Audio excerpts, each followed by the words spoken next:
Wednesday. Crispy dreamed about this last night, so I made it come true. Because we were talking about. Oh, there we go. Oh, that's hot. That's hot.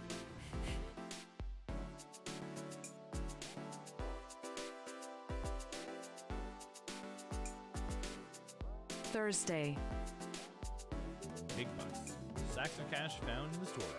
A big deal went down here. Hold on. A big deal went down and then they left all the money here? And it's like the money is just the leftover shit. That's just the paraphernalia that just gets left over after the deal. They don't...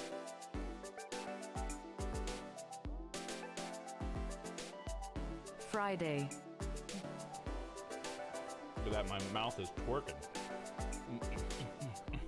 Is that a mouth twerk? Can that be a thing? Twerk it.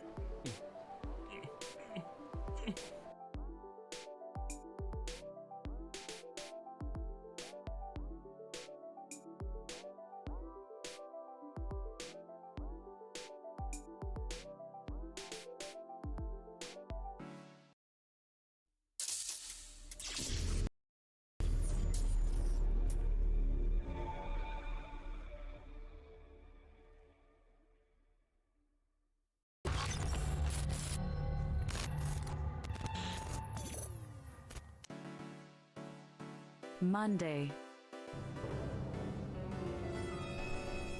A gun? Can I have it? Pick up the pistol? Yes. It's mine.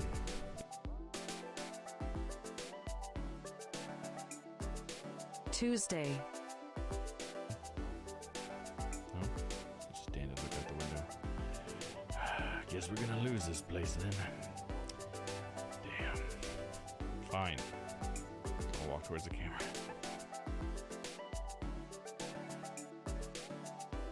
Wednesday. Crispy dreamed about this last night, so I made it come true. Because we were talking about. Oh, there we go. Oh, that's hot. That's hot.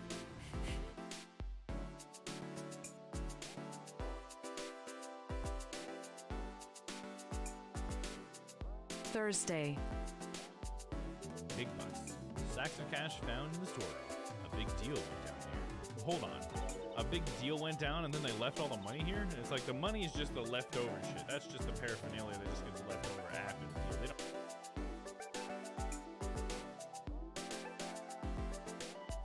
Friday. Friday. Friday. Look at that, my mouth is twerking.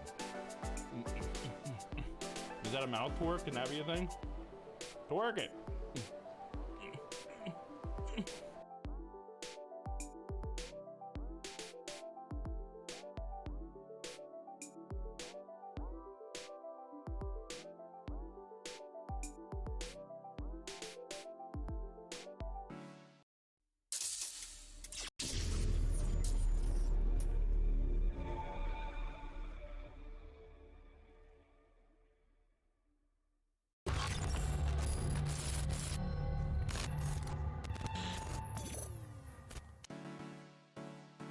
Monday.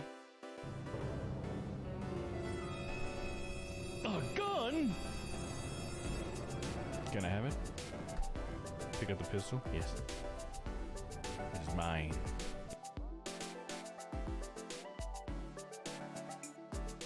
Tuesday. Oh, just stand and look out the window.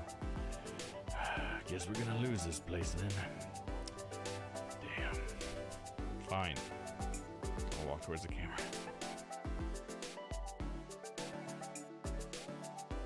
Wednesday. Crispy dreamed about this last night, so I made it come true. Because we were talking about. Oh, there we go. Oh, that's hot. That's hot.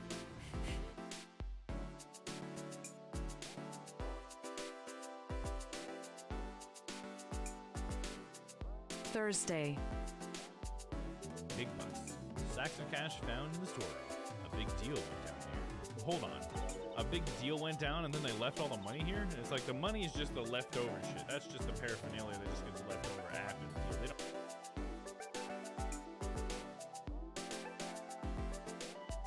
Friday. of that, my mouth is twerking. Is that a mouth twerk? Can that be a thing? Twerk it.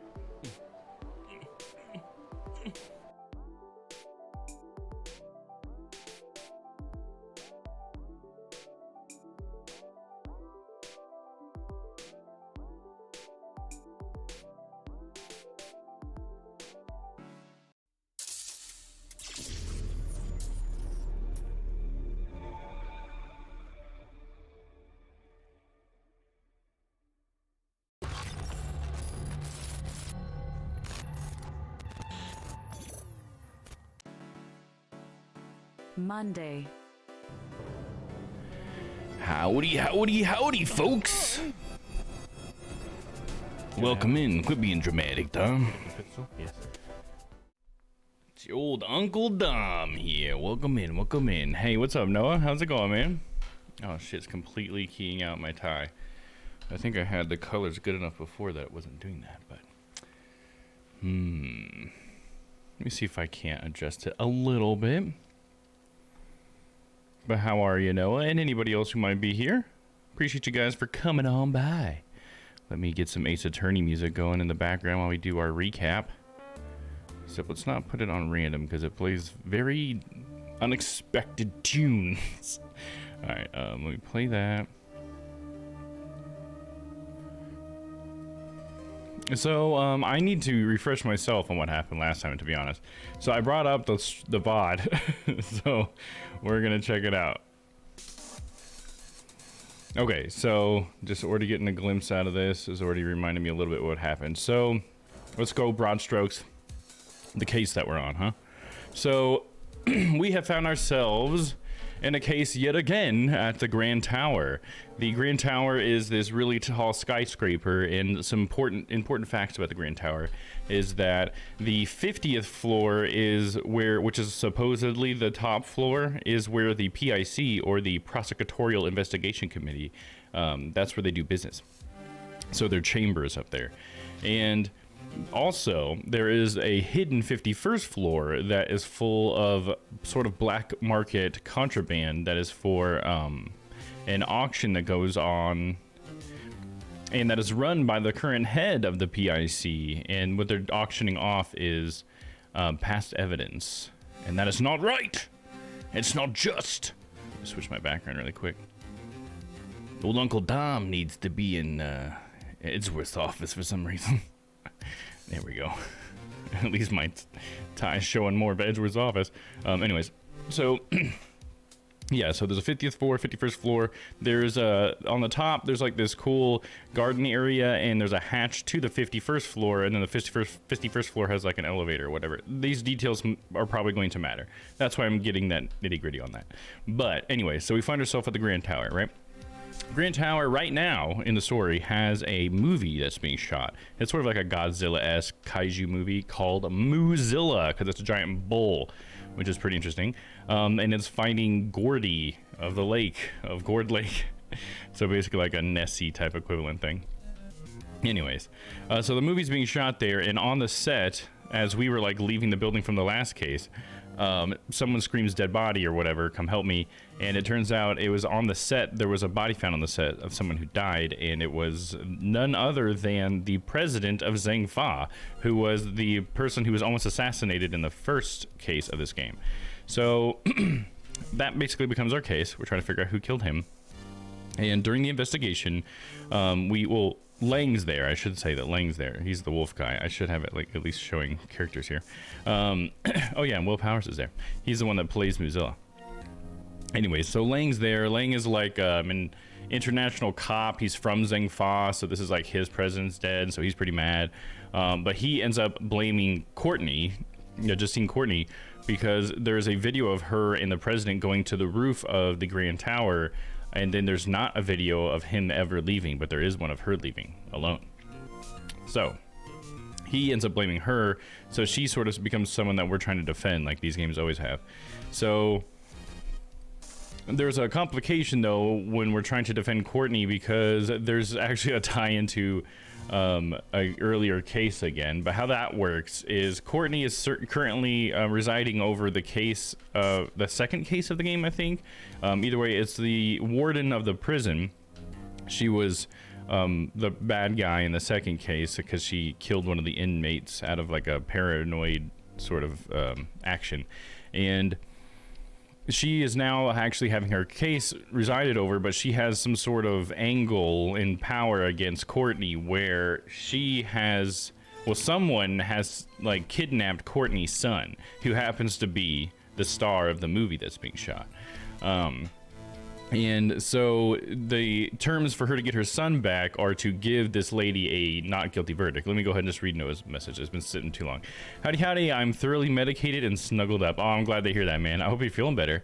Got a case of a sinus infection. Oh, damn. And common cold on top of extreme seasonal allergies. Shit, dude. That's a shit sandwich if I've ever heard one, man. Well, I hope you're feeling better getting medicated, dude. And at least you know what it is, right? You know what's going on, so now you can go about treating it the right way. So that's good. Anyways, so where was I? Courtney, her son was kidnapped, and so another weird thing is that the evidence for the case was like gone. So that was like supposed to be her way of saying like, well, there's no evidence, so we're just go ahead and say not guilty. But of course, old Uncle Ray and Von Karma don't like that because they're the lawyers that are supposed to be like on the case or whatever. So they're trying to find the evidence. So we try to help Von Karma find the evidence, and we try to find where John is at. We find out that Blaze DeBest is a part of this thing. Apparently he tried to have John kidnapped, but instead of kidnapping John, his henchman or whatever kidnapped his own son. So we end up finding Sebastian in his dad's garage tied up, and we save him. And so Sebastian's feeling pretty betrayed by his dad. Yeah, there he is. There's Sebastian tied up. And so that's pretty crazy. But the thing is, John's still gone, so we end up going back to the court because we only had a short recess, so we didn't really have much time to look for the missing evidence. And Sebastian didn't know where the evidence was because he was the one that was supposed to have it, but he didn't know where it was. We assumed that his dad, Blaze DeBest, was the one who took it. Oh yeah, then we talked to Shelly the Killer, but he wasn't the one. He's saying he wasn't the one that killed the president, and he's wondering who did. Let's see. Oh yeah, Nicole's back. She's the apprentice we found out of Lotta Hart, which is kind of fun.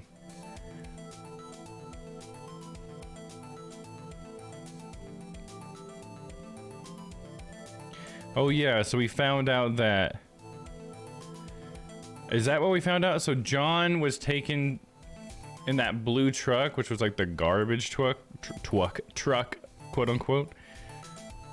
So I think that's what we learned about John last. This was us confronting Blaze about it. And then Sebastian shows up, and he actually has the evidence or something.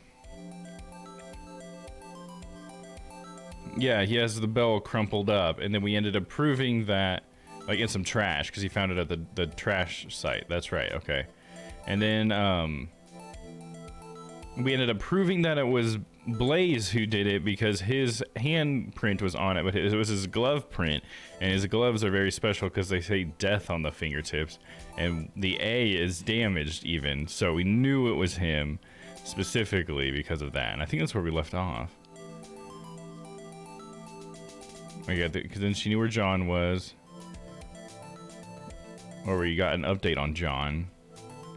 And then this is where we ended up. Outside the Grand Tower temporary film lot. I think this is where we're starting. So that's pretty much all the details. Hopefully that's enough for anybody out there who wasn't here last week to understand a little bit what's going on. And for anybody who was here last week. Hopefully now that's a little bit clearer. Let me get my headphones ready. So I didn't get a chance to eat, but I did get a chance to cook something. So I have some biscuits here I'll be eating. I just made some simple drop biscuits, but I added some cheese and bacon and stuff to it. So they're pretty good. But I want to eat it while it's hot, so my apologies. Let me switch to streamer mode here.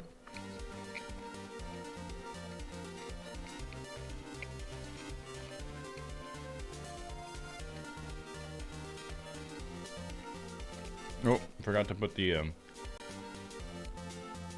needs to turn your background up. Boom, Edgeworth. There we go. We got it. I will say, could use a little less salt in my biscuits, just gonna say. Ooh. I tried to just have a biscuit recipe, and it worked pretty well. It's just a little too salty, I think. I mean, I guess the bacon plus the salt that was already in the biscuit adds up a little bit. All right, guys, ready? So yeah, once again, welcome in, everybody. Appreciate you guys being here. Anybody who's joined me since the recap, hope you guys had a wonderful Thursday. No, let's mute this music. Here we go. April 6th, 2:52 p.m. outside Grand Tower temporary film lot.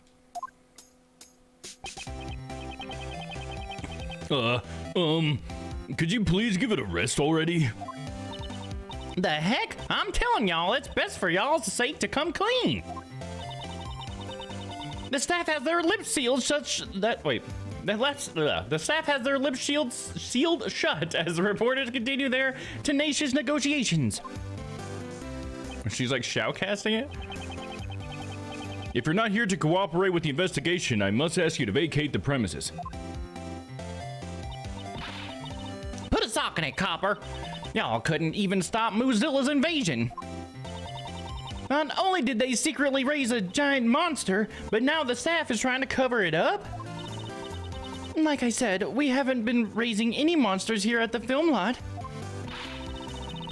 But ain't you said you done saw Gordy yourself? Sure, I saw it, but it's not like we were keeping it at the film lot. Mind if we butt in? Who's talking? Oh, mind if we butt in? Ling. I like Ling. He's grown on me. I didn't like Ling at first, obviously, because he's an asshole, like everybody is at first, but he grew on me, dude. Mr. Edgeworth. And John. Oh, y'all come here to search for the monster too? We're searching for a criminal, not a monster. Ling Z says, the darkness inside a criminal's heart can be likened to a monster. Well, when it comes to killing people, criminals aren't much different from monsters. They all grow on us. Hell yeah, dude. Agent Lang, this is a problem. I can't let outsiders into the crime scene. These are all key figures in the case. I'd like them to be here when the investigation resumes. God, there's like a fucking crowd of people here now. Hold on.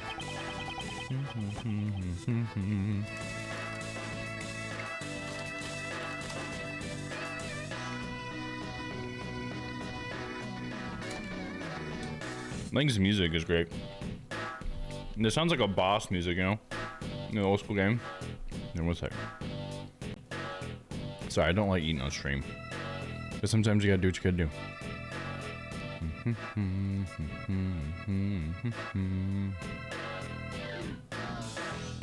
Can get my tie back a little bit, but then it does bring the green screen back in a little bit. Curses.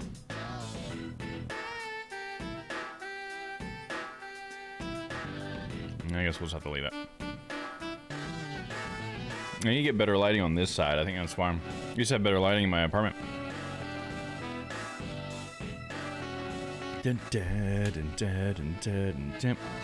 Take one more bite. Sorry, I'm hungry.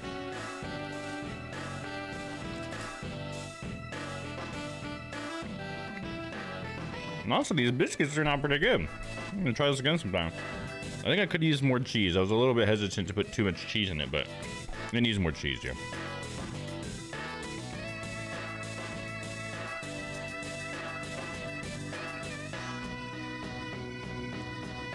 All right, here we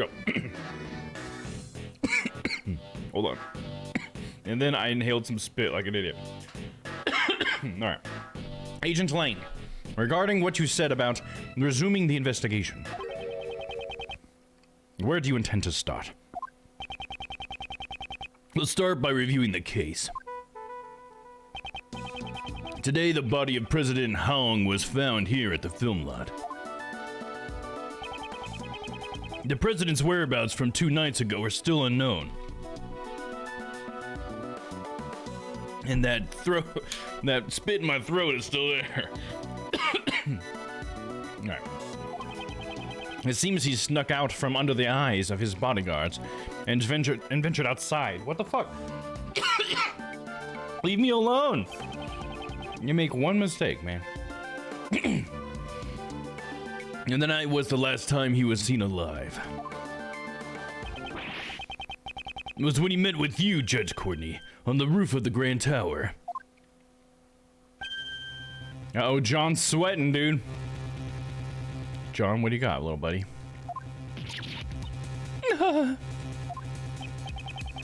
So why did you meet with the president? That I cannot say.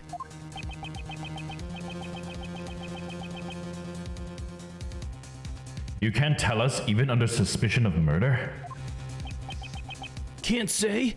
Why not? Miss Courtney, if you don't say anything, you'll only be more suspicious. Not so fast. Huh. She must have a reason to clam up. I think you're somehow involved in the president's assassination. The president's body was only discovered today. That still leaves a blank of 1 whole day after Judge Courtney met with him unaccounted for. Don't be so impatient. We're gonna fill in that blank right here, right now. The evening on the blank day in question is what's important. What happened here last night? So why don't you tell us, John Marsh? Me? We know you were here last night. What? John was here? Between that little Missy's testimony and the footprints we found, we can easily prove it. John, you were rehearsing here last night, right? You were spying on me? I'm sorry. I just came to check up on things. You really shouldn't be staying up so late, you know. Mind your own business! Oh shit, he's got a whole backpack full of milk, dude.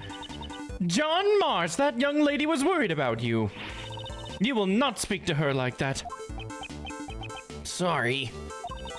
How many times have I told you to be more mindful of the way you speak? Is it just me, or does Miss Courtney's personality seem kind of different? She seems to be as strict with her own son as she is with those who violate the law. Are you listening to me? The earlier and earlier as well. She's going off on him, dude. Fucking damn, dog. Damn, Daniel.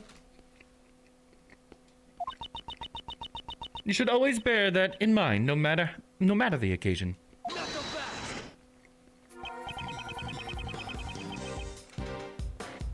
Can we get on with the investigation already?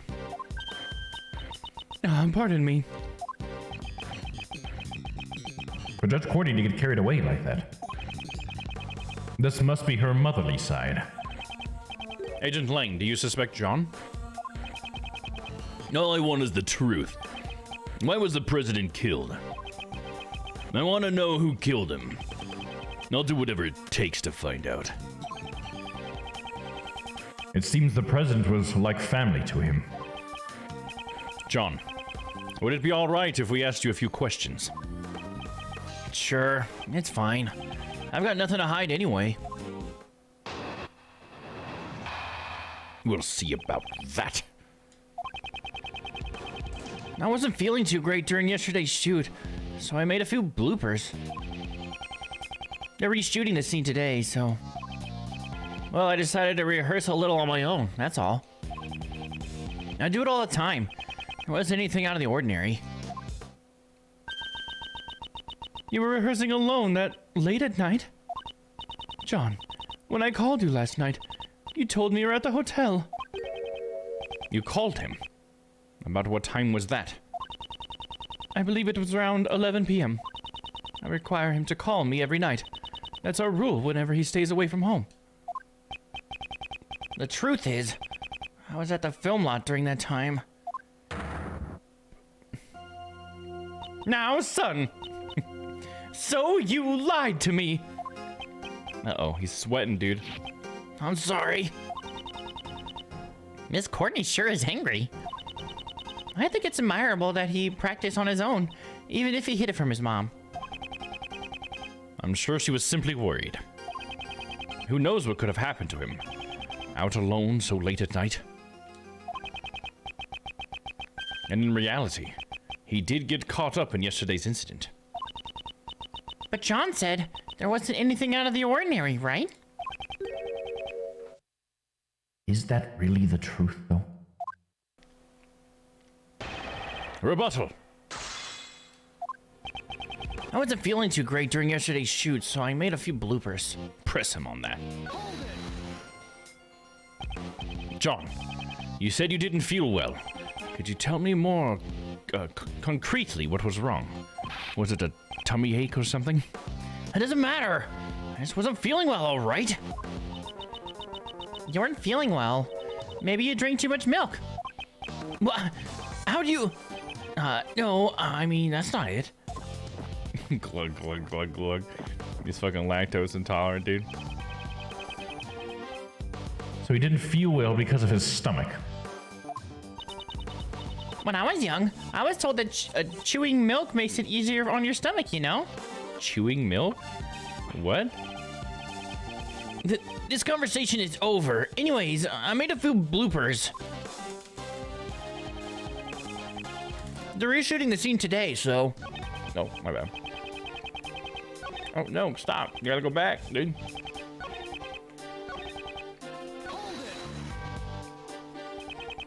So they planned to reshoot the scene today, and you were practicing for that last night? My mistakes caused a lot of trouble for the people around me.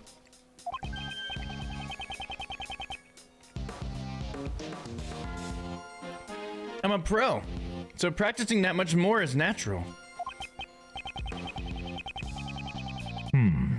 He certainly does have an admirable sense of responsibility.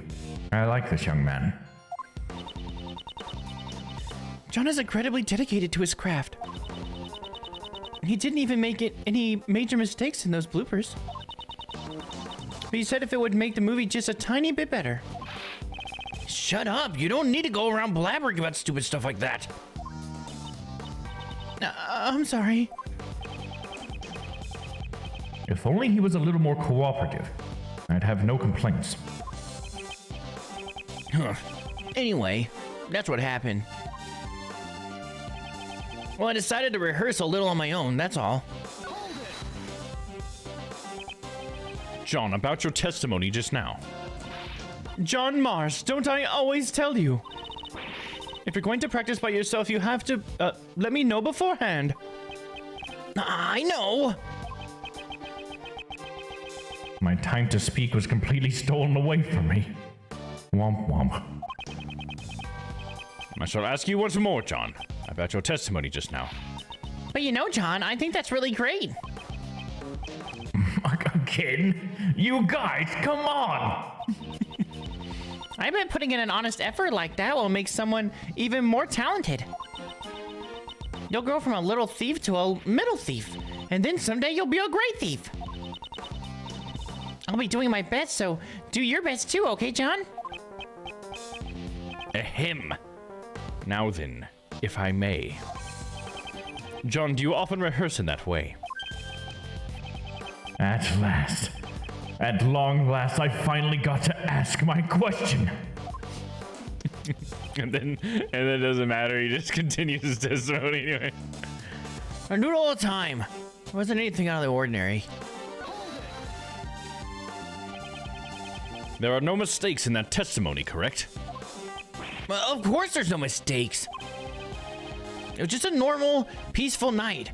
Nothing out of the ordinary happened at all. A peaceful night? How can you say that when an incident like this occurred? Okay, he is still a child. Please don't get seriously angry. So there was nothing out of the ordinary. He doesn't know anything at all about the incident.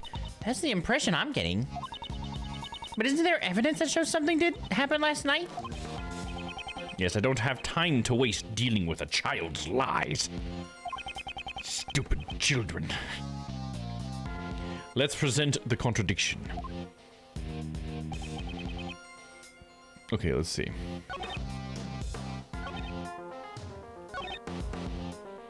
I think it's anything weird out of the ordinary, because that seems like what they were really getting hammered down on there, right?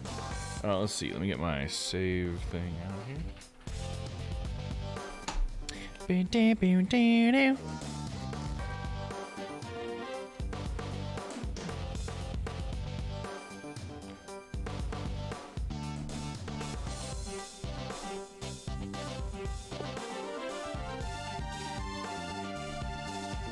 Da, da, da, da, da, da.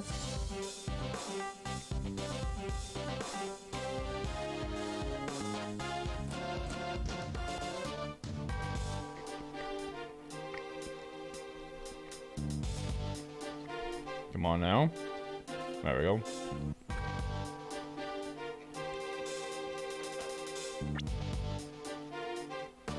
So what exactly are you presenting here?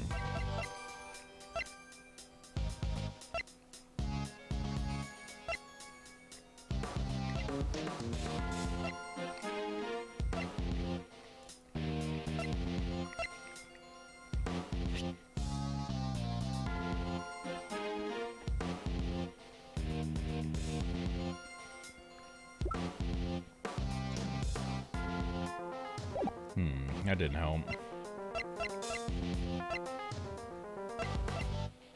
Oh, John's practice video.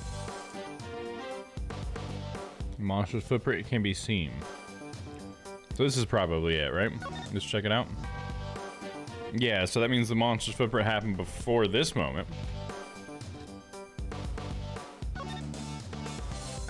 And the next frame he's gone.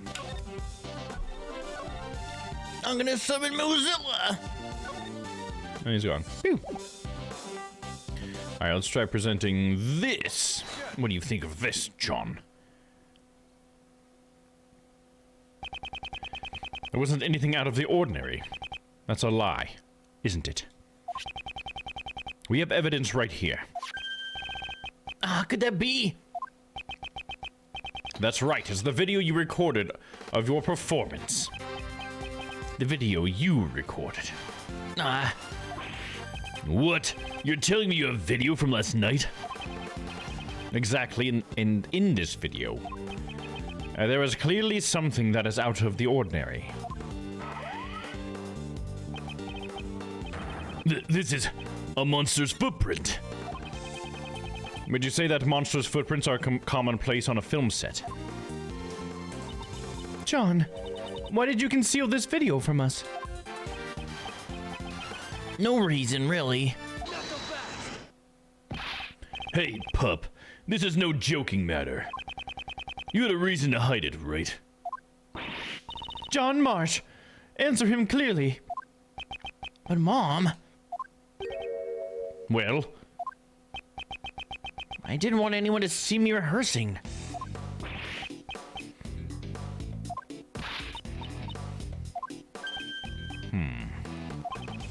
In other words, you're embarrassed about others seeing you practice. Yeah, got a problem with that? You're saying that's why you hid the evidence? John. Neeb! Quit nagging me. You've already busted me. What more do you want? Yeah, the footprints were there, but I just practiced and headed home. How come you're so calm after finding those footprints? It's a monster, you know. A real live monster. I thought it was just a part of the set. Besides, there's lots of other weird stuff around here, too. He's suspicious, Chief. This kid's really suspicious.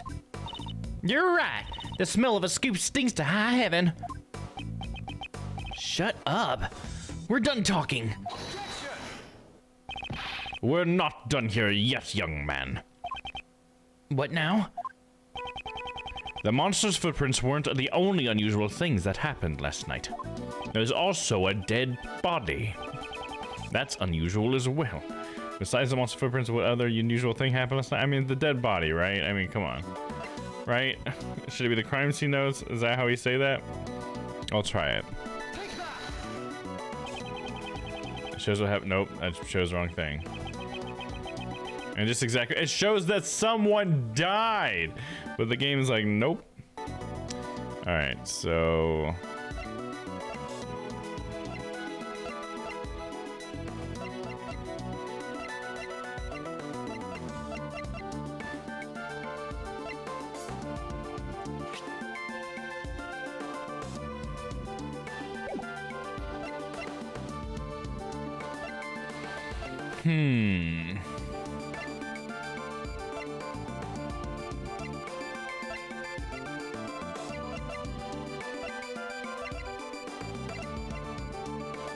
Mozilla doll? Can't record and playback belong to the late presence and font? No.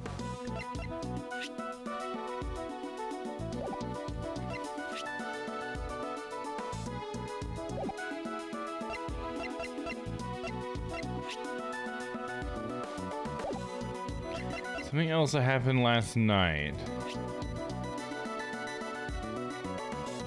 It was forced open, so maybe the lock? I'll try the lock. Nope.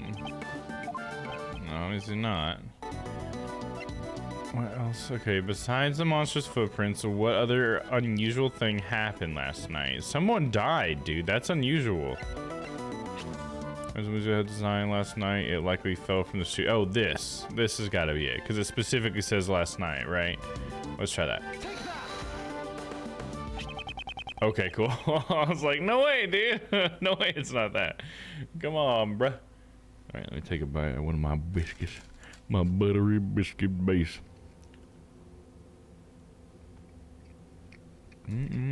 Buttery bacon or bacon biscuits. Fuck, dude. I can't speak.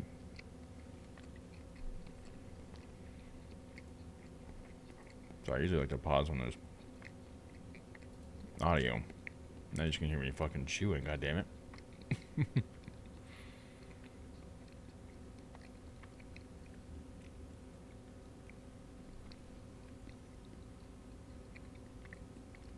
Okay. Whew. Thanks a while. A monster's head fell from the roof of that building. Surely you must have known about that. I don't know anything about it. Is that true? I told you I just practiced a bit and then I went back. I don't know anything about Mozilla's head falling or anything like that. Or do you have evidence to show I know something? There certainly isn't evidence of that. It's also possible that it fell after John had already gone back. If there's no evidence, then like I said, we're done talking. It seems that John doesn't really want to talk about last night. Could he be hiding something after all? Wait up. Agent Lang? It's as I thought. Thank you, Mr. Prosecutor. This video backs up my logic. Huh? Is there something in the video that's related to the case? Yeah. Take a good hard look at the monster costume in the top left. The Mozilla costume?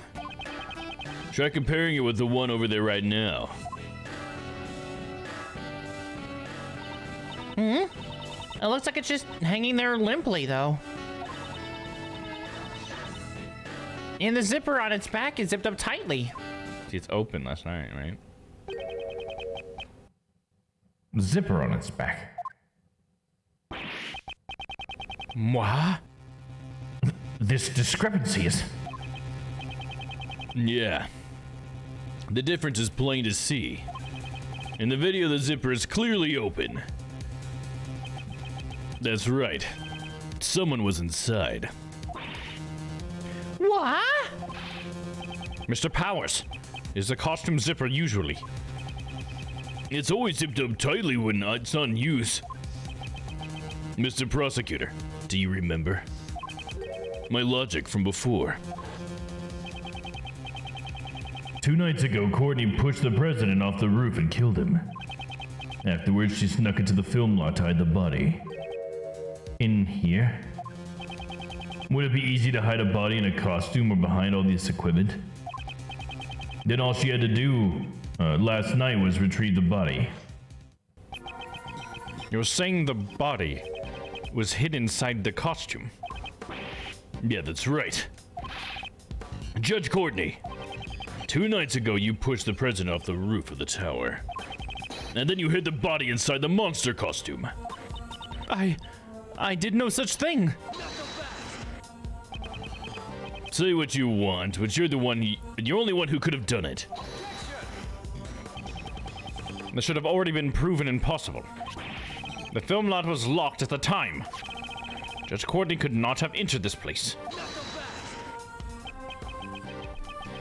And what if there was an accomplice? What? I'll tell you my reasoning, so listen up. Oh, here we go. Mother and son theory. When the president was pushed off the roof, John was waiting at the film lot. If John was an accomplice, the problem with the locks would be resolved. The two of them then hid the president's body inside that monster costume over there.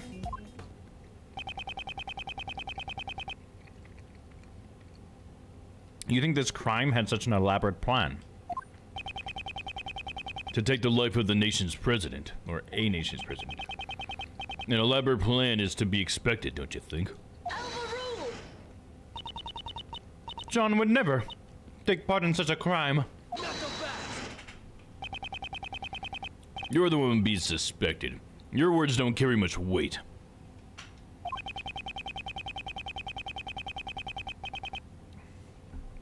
I don't think those two had sufficient motive for something like this, though. Well, maybe they had a motive, but we didn't know about it. You were the last one to meet with the president, so you were still keeping the details secret. Don't you think it's only natural that you were being suspected? Judge Courtney, is there no way for you to tell us your secret? My apologies. I just cannot. No matter what. However, when the time I can talk about it comes, I will surely let you know. So if you could please... Believe you? Is that what you wanted to say? That's what all criminals say. And you, pup, if you've got an explanation, hurry up and spit it out. I didn't do nothing. That's all I'm saying. Both mother and son won't talk. You still gonna defend him like this? It's true, Judge Courtney's actions are a mystery. However, we still don't know whether or not that ties with a motive of murder. Yeah, that's right. Their motive for murder can wait. For now, let's talk about the situation surrounding the crime. And the fact that these two are clearly the ones who could have done it. The only ones. And the fact that these two are the only ones who could have done it. My bad. Trying to switch up the words on it.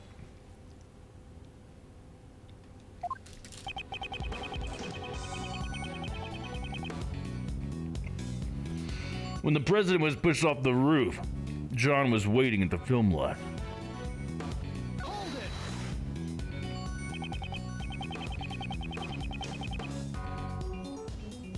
Agent Lang, don't tell me you're saying John was an accomplice. John still looks like a grade school kid.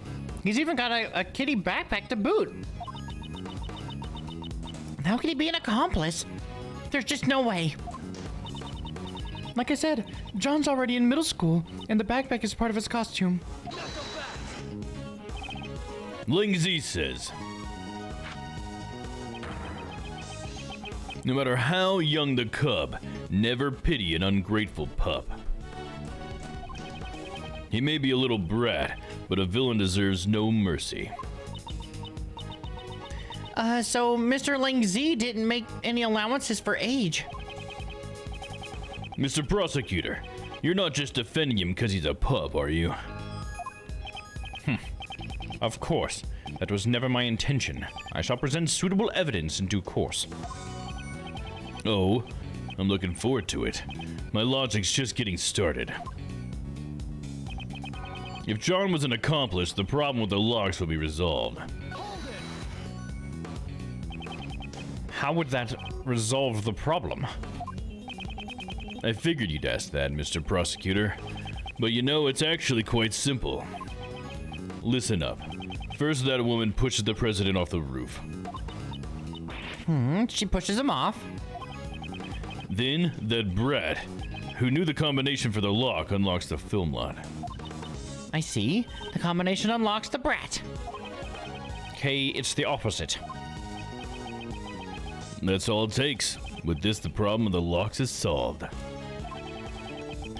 Your theory that she couldn't get in because she didn't know the combination no longer flies. Regarding the lock, that certainly is a plausible explanation. Agent Lang, thank you for your clear explanation. Please continue with what you were saying before. If you're gonna give up, you better do it now. The two of them then hid the president's body. Supposing those two were accomplices, why would they have needed to leave the body hanging there for an entire day? Why don't you give it a rest and take a good hard look at reality? Thanks to their trickery, our investigation has been confused up until now. Doesn't that not about answer your question? Got it. Those two hid the body inside that monster costume over there. In the video, we cannot see the inside of the costume. So can you really say for certain that the body was placed inside? Yeah, I'll give you that much. In that case, why don't we try examining it? The inside of that costume. There might be some traces left inside. Mr. Powers, may we examine the inside of the costume? Sure, go ahead. But it might be kind of stinky, since I sweat a lot in there. And there was a dead body. I mean, yeah, it's just a sweat. I'm doing this in the middle of a rebuttal. This is incredibly dirty. That's strange. We always make sure to clean it after using it so that the sweat doesn't damage the costume.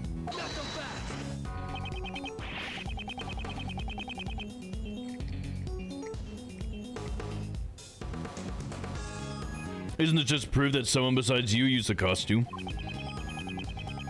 I'd say the dirt from the body probably got into the costume. The predator's body did fall on top of the monster's footprint. That must be where the dirt came from. Are you satisfied now? How do you know it fell there? Are we sure that he died from a fall? Is that something we have evidence of?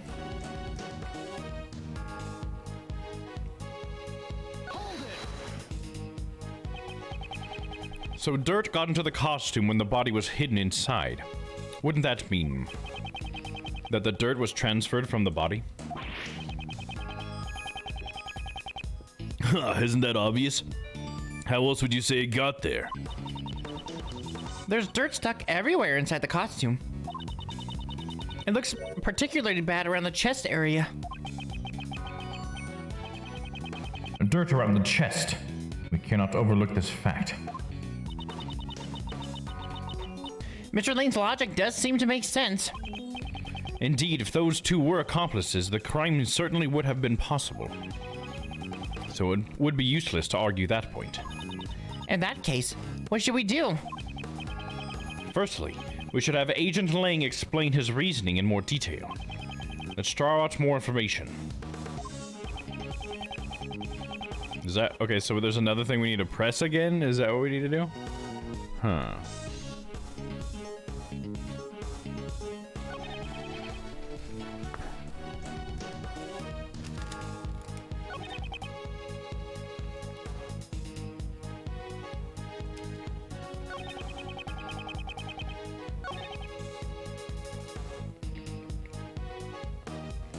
Are we sure we don't press them now?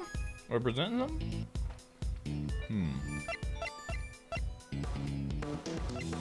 Guess I don't know what we present.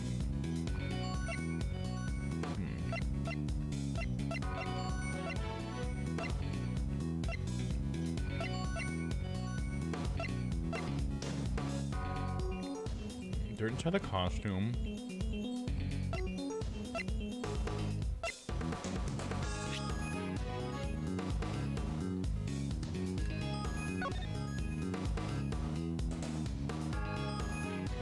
And he's got the little dirt spot on his chest. Like, everything tracks here. I'm not sure.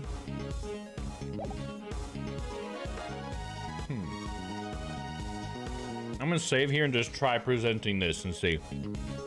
I don't know.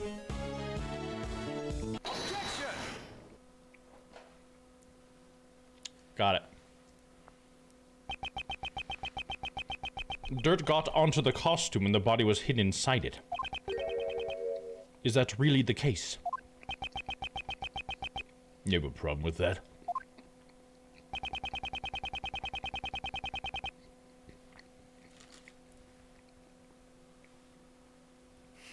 There is a fair amount of dirt inside the front of the costume. Yeah, that is a lot of dirt. However, I would like you to focus on the state of the body, the state that the body is in. It's lying on top of the dirt, and yet there's no dirt on the front of the body. Isn't there, though? What's that thing on his chest, though? If the body really was inside the costume, then it's strange that the front of the body isn't stained like with more dirt. Ugh. Well then, how would you explain it? How did the dirt get inside the costume? From the video footage, it's very likely that someone was inside the costume. But just who could it have been?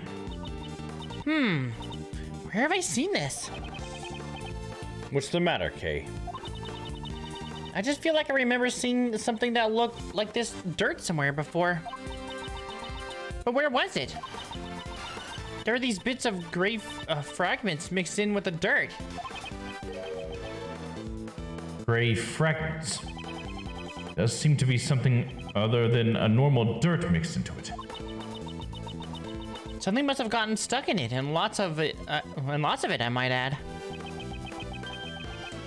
Something got stuck to it? This may merit a closer look. Where did we see dirt that looks like this stuck on the inside of the costume?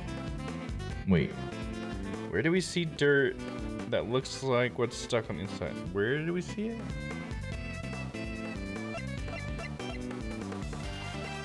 No, mechanics gloves? Because those are dirty, right?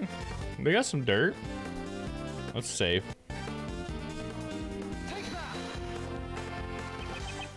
This dirt has some gray bits mixed into it. And what of it? We found an item belonging to a certain man that was covered in the same type of dirt. That is to say, these gloves. Those dirt stains clearly look the same, but tell me, just what exactly is this gray substance? The gray substance is Plastic, concrete, paint? Shit, what would it be? What would it be?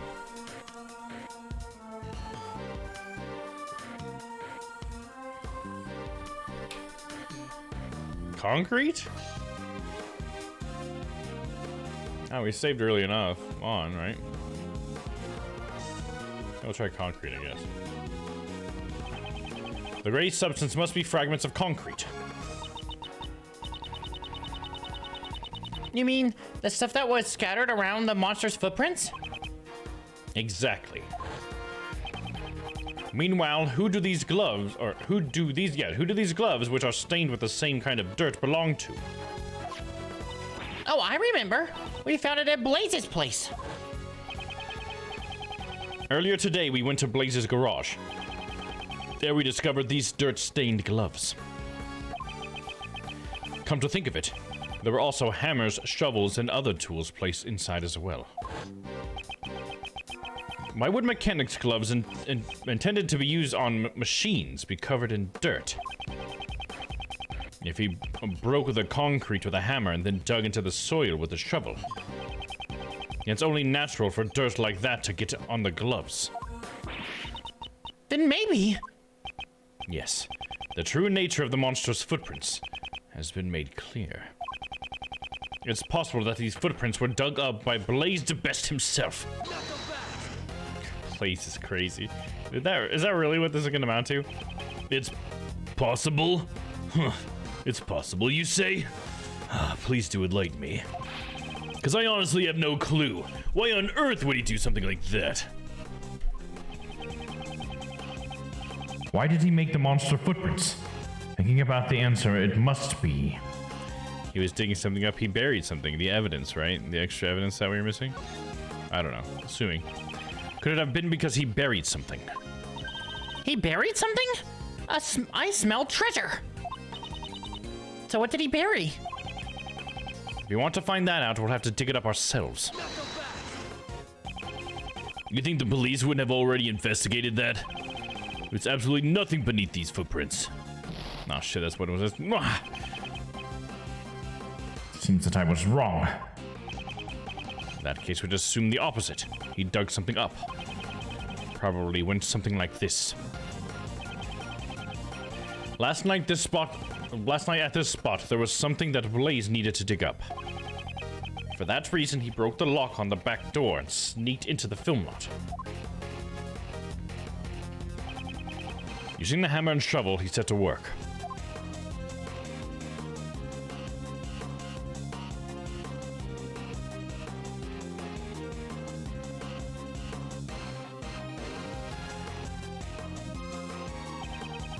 He placed the items he dug up into his bag, but before he could fill the holes...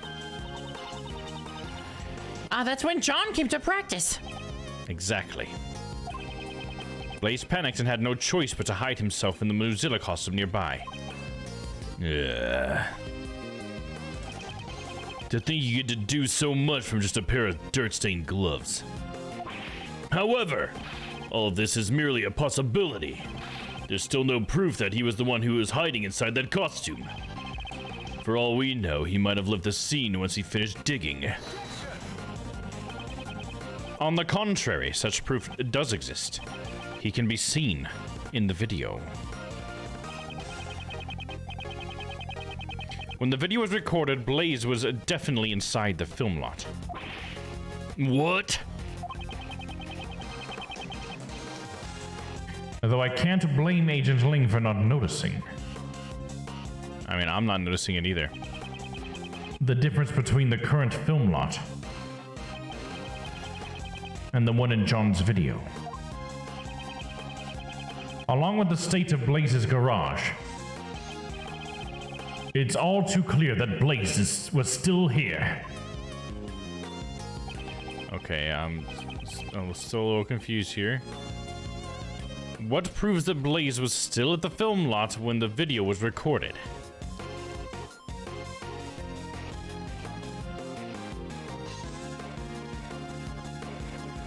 Is it whatever this thing is back here?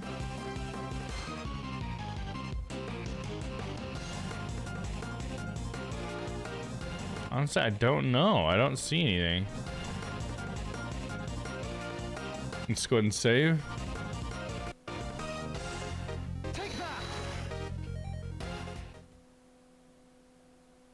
This random thing in the background. This bag placed near the costume. There was an identical one inside Blaze's garage. Okay, it was that thing. Okay.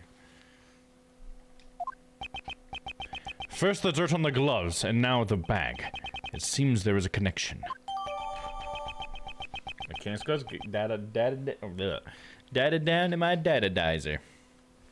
Mechanics glove data were updated in my organizer.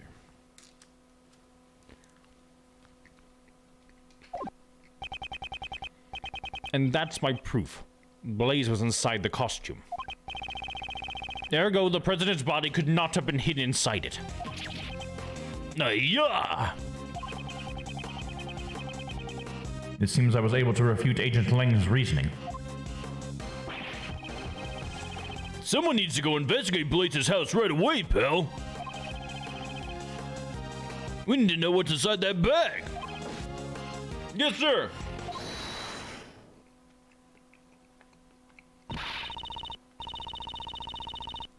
Y'all pipe down and listen up. Y'all just been saying whatever works best for y'all. And the noisy one returns. That there's the footprints of the mighty Mozilla. Oh shit, here we go.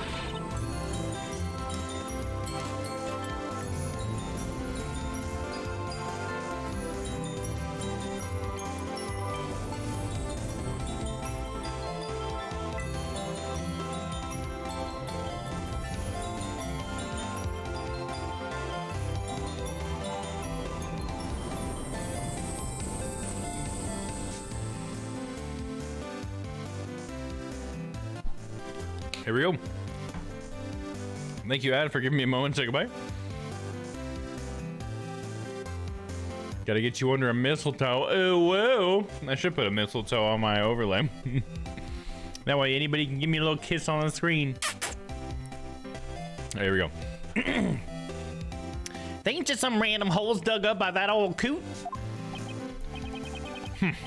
I believe the true nature of these footprints has already been proven quite logically. Logic's magic. I ain't buying it. Say what you want, and I know what I saw. I saw Mozilla. If she's referring to how she saw Mozilla out the window of the Grand Tower. Preposterous. Preposterous. Upon our journalistic souls, we ain't having none of it. That statement is an insult to journalists everywhere. Ah, that's right. There's more of them monsters than just those footprints. I remember hearing that Sonny over there was seen with the monster earlier. Was seen with the monster? Oh, that Sonny over there was seen with the monster earlier. I reckon that gal over there said she witnessed it herself. When these two are together, all meaningful talk grinds to a halt. If you only knew just what the monster really was, I think those two would quiet down. Mr. Edgeworth, isn't there anything you can do?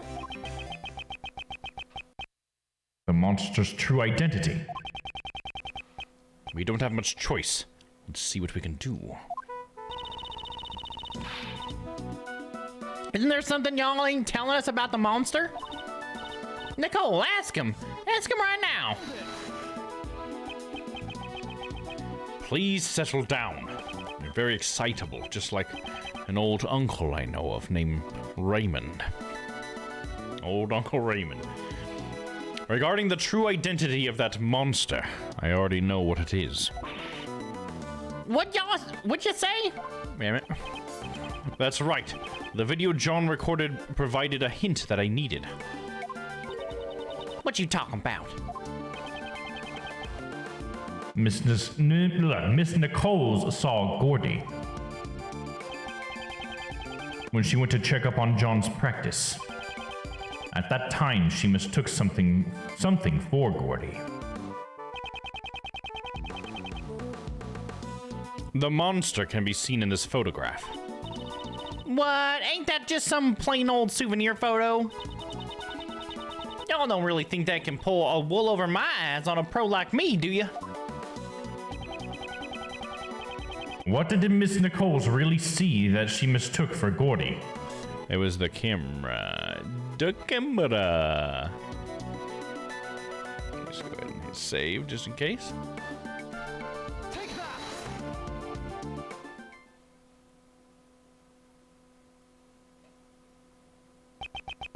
Naturally, Gordy's true identity was this camera crane. What?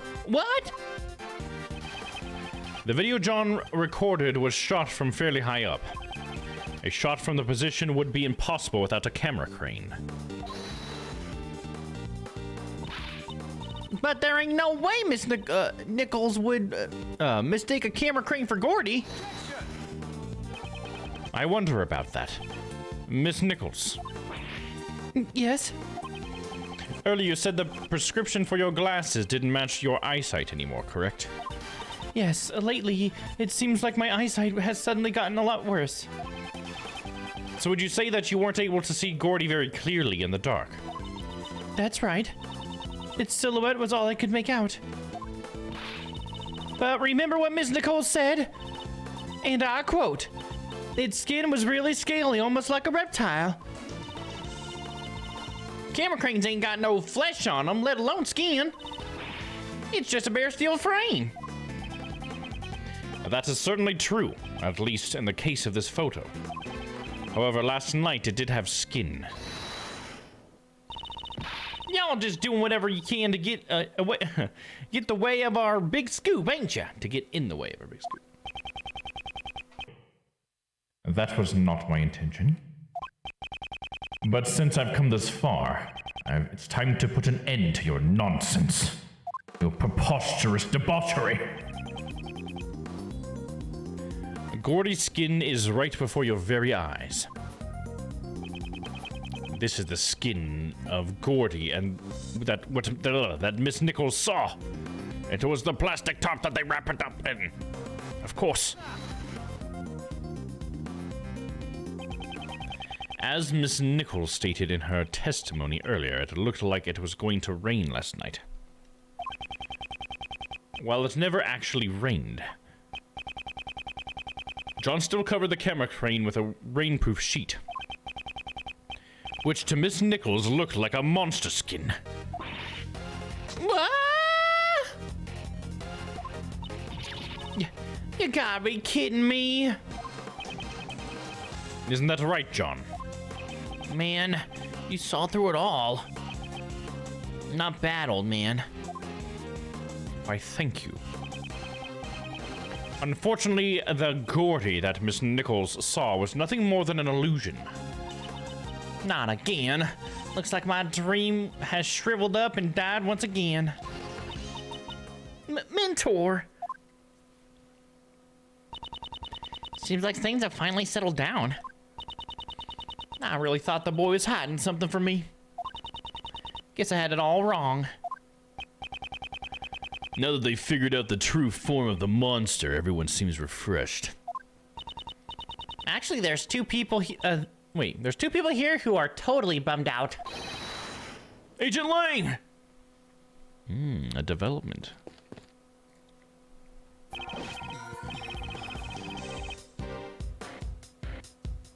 Bum, bum. Oh my gosh. Dude, that freaking bassist, dude. He just fucking hits it, dude. Ba-diddly. Diddly-beed-beed-beed-beed-beed-beed.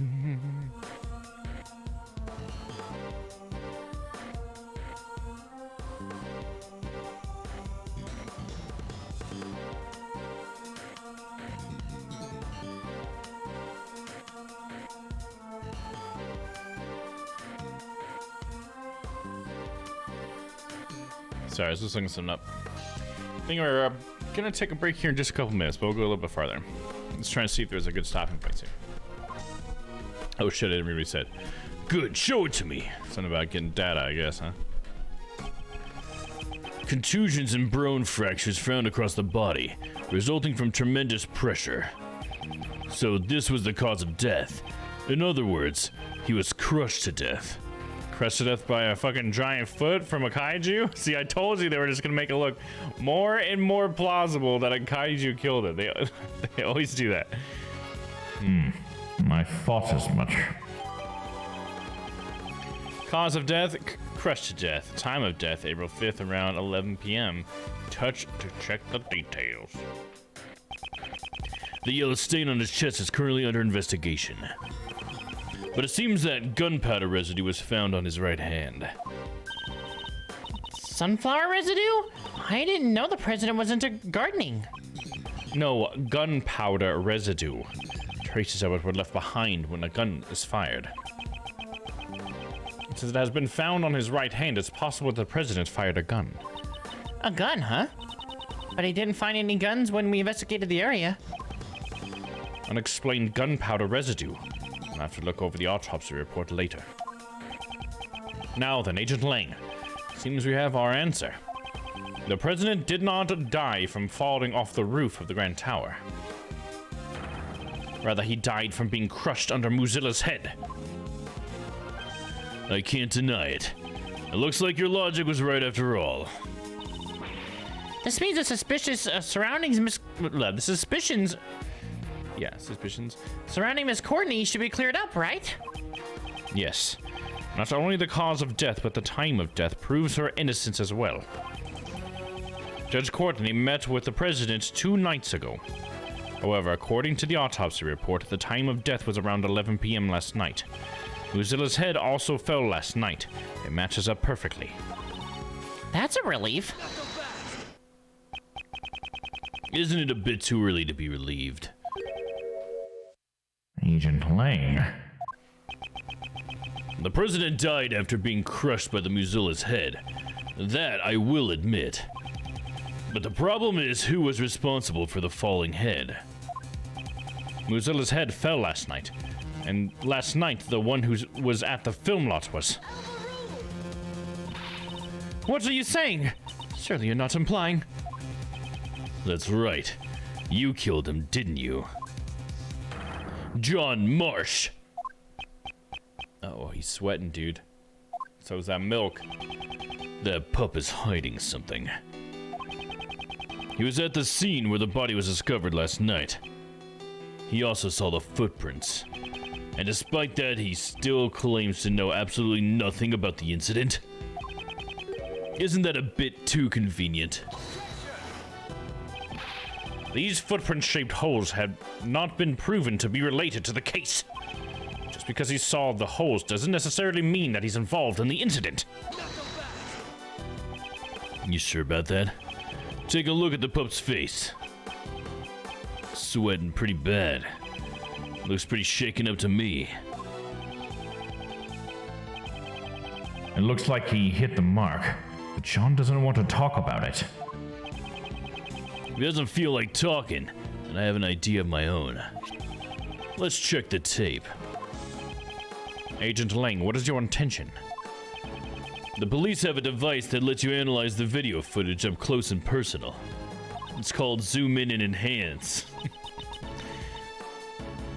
Agent Lang, you would suspect John enough to go that far? And as long as John's lips are sealed, this may be the only way for us to get a closer look at the truth. Detective Gumshoe, if I'm not mistaken, you have that device with you, correct? Mr. Analysis is ready to go, sir. Now we're talking. Prosecutor Edgeworth, would you please perform a video analysis for us? She wants me to do it. Who knows what kind of faults that Wolfman will find in it? This isn't exactly my strong suit, but I suppose I have no choice. Alright, we're gonna stop right here before the video analysis. We're gonna take a little break. I'm gonna get myself a little refresher on my drink, and then we'll be back for more Ace Attorney before you know it. So yeah, thanks to everybody who's come to hang out tonight. Hope you guys are enjoying the show. And yeah, don't go away. We'll be right back in just a minute. Monday, A gun? Can I have it? Pick up the pistol? Yes. It's mine.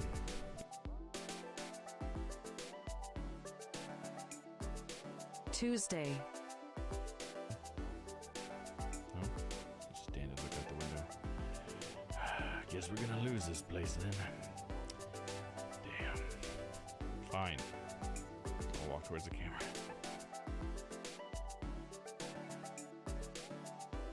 Wednesday, Because Crispy dreamed about this last night, so I made it come true. Because we were talking about. Oh, there we go.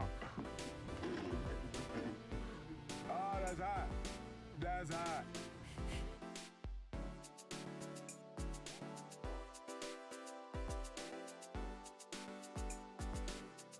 Thursday, Big bucks. Sacks of cash found in the store. A big deal went down here. Hold on.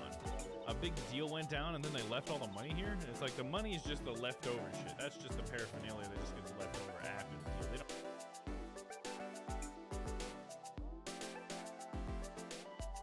Friday, Look at that, my mouth is twerking. Is that a mouth twerk? Can that be a thing? Twerk it.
Monday.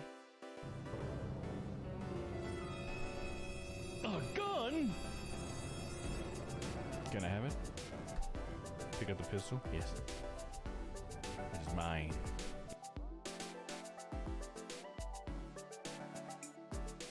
Tuesday. Oh, stand and look out the window. Guess we're gonna lose this place then. Damn. All right, and we're back. Thanks for sticking around, everybody who's still here. Appreciate you. Got myself a Sprite. Oh, yeah, my wig cap is. Gotta put my wig back. I tried to put the wig on way too far back. Cause Uncle Ray, he doesn't have as much hair in the front as he does in the back, you see. Thank you, Noah. Glad to know you're still hanging around, bud. Still conscious. Come on, you're fucking up my cosplay, dog. There we go. Good enough. Well, this is a little too crazy over here, though. Uncle Ray's losing them hairs in his old age, exactly, and he combs it back, too. So I try to push as much of it to the back to try to imitate that as much as possible. Anyways, should go to Comic-Con this year as Uncle Ray. That'd be fun. I wonder if people would really recognize who I was. Hey, give me a hug. I should just go around like this all the time.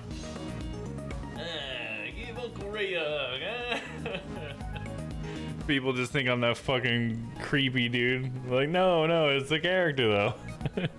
You gotta play the game. Anyways, so we were trying to, are there any new clues shown in the video? Okay, we gotta zoom in here. Hold on, let me get you guys down here. Let's zoom in.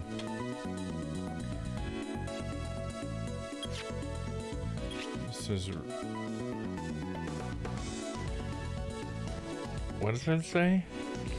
Creeper?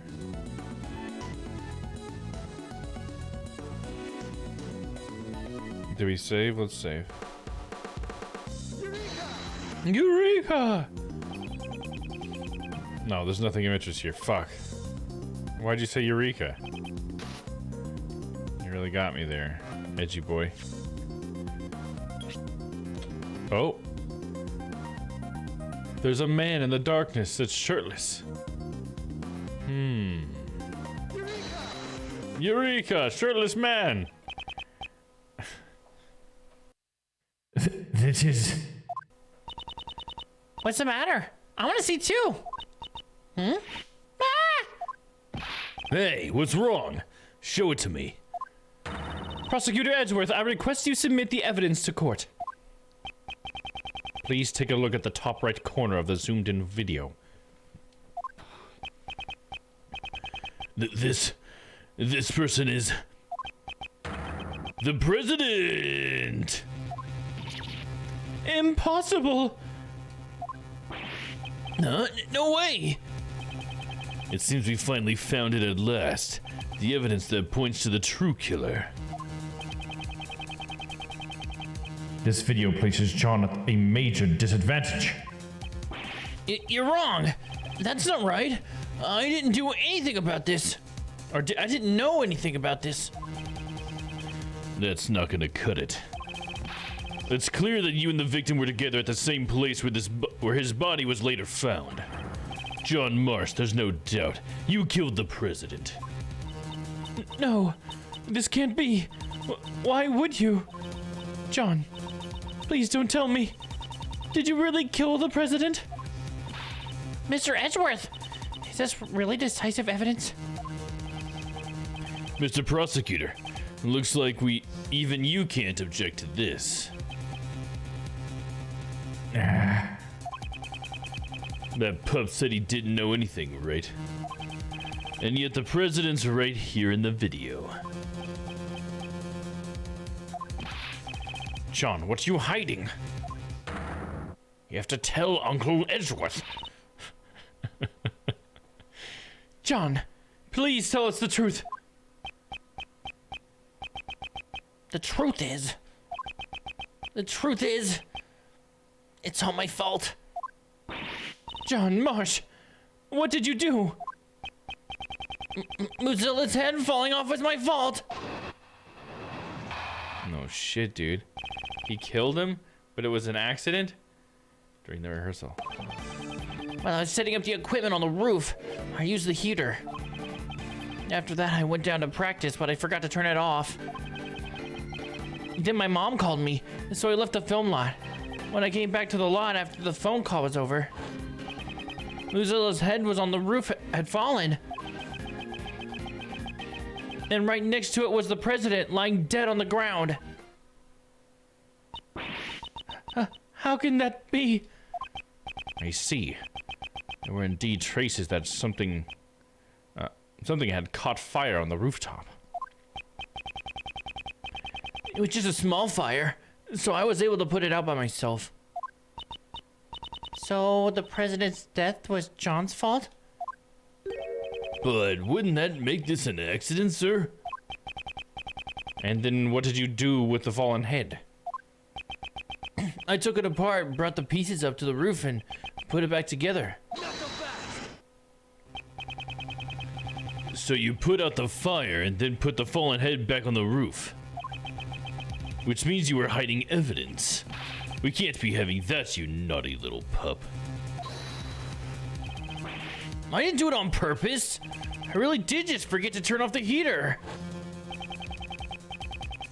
When the legs broke the stand, when the legs broke, the stand would have tilted if Mozilla's head was on top of the stand. It would have fallen off. So the head fell down because of the fire. Yes, and if that's the case, I also have a pretty good idea what caused the fire. There's a flammable can next to the heater. It seems someone is lacking in safety awareness. Was it really just an accident? If that's the truth, then what was the president doing here? I don't know. There was no one else around when I was there. You expect me to believe that? The president would have just come to a place like this without a reason, you know. Indeed. The president's reason for coming here is still a huge mystery. 2 nights ago, he met with Judge Courtney on the roof of the Grand Tower. And last night, he was here at the film lot. Did he meet with John? Is he actually John's father? Is that what it's gonna be or something? I'll have to listen to John's testimony very carefully. He's like, no, he's actually my dad. I can't tell you that. While I was setting up on the equipment on the roof, I used the heater. John, you are still young. I know it can get a little cold in early spring, but you shouldn't have to resort to a heater. It is precisely because he is young that he must make sure to take good care of himself. However, while it can get a bit chilly during this time of year, I wouldn't necessarily say... What the fuck is this on about? Hold it, old man. Is this really the right time to be having this argument? He's completely right. John, you did well to get the better of Mr. Edgeworth, but please mind your language. Let's not forget that he got the better of you too, Your Honor. I know, Mom. So, where was I? After that, I went down to practice, but I forgot to turn it off. You forgot to turn off the heater. You didn't check it before leaving the roof? I meant to turn it off, but I was too focused on practicing, so... And come on, everyone forgets stuff like that sometimes. Yeah, I gotcha. I forget small things like that all the time, too. Like sometimes, I forget to turn off the AC or the lights in Mr. Edgeworth's office. Or I'll jump off the ladder for the bookshelves and leave print calls on this answering machine. But forgetting to turn off the heater is really dangerous, so you gotta be careful. What if those things had nothing to do with forgetfulness? John, please continue. Looks like you've got it rough too, old man. Well, back to my story. Then my mom called me, so I left the film lot. It was late at night at the film lot, and not a single member of the film crew was around. So then why did you have to leave the premises in order to answer the phone call? I totally forgot about the phone call thing, so I kind of panicked. If I didn't answer it fast, I would have been busted for leaving the hotel without permission. In that case, why didn't you just answer it here?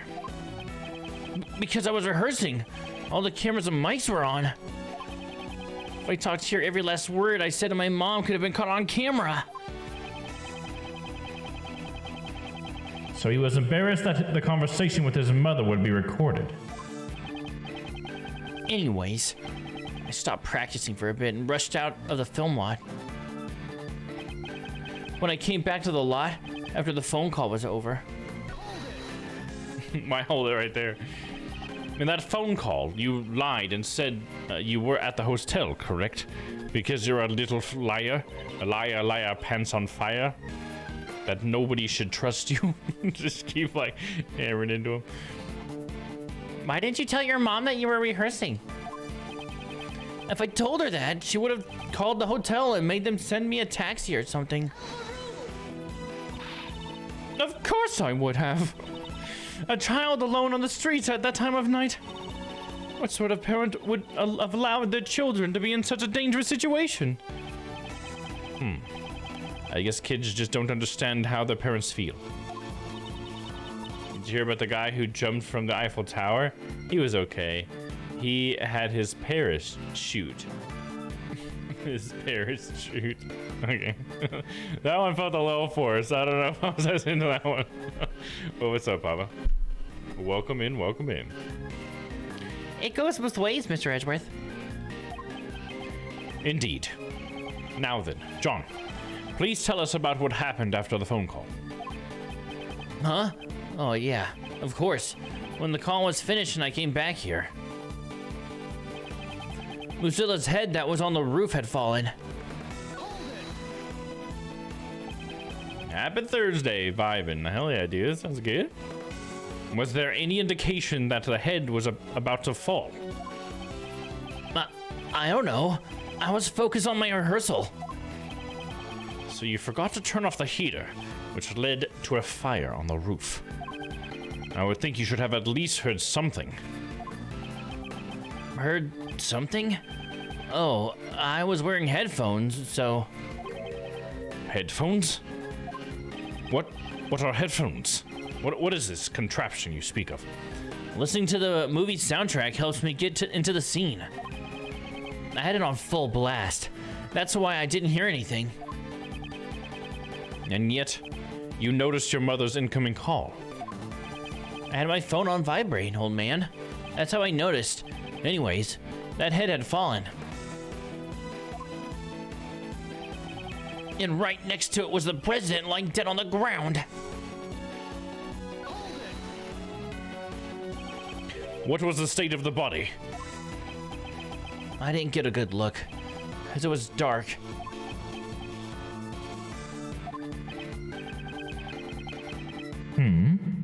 He suddenly became as quiet as a mouse. I guess John doesn't really want to John doesn't really want to remember anything about the body. Is that the only reason why he's gone so quiet? Should I press him for more details? Come on, little boy, tell me about this gruesome thing you saw. Press him further, leave it be. Oh, we gotta press further, baby. That's one of my rules.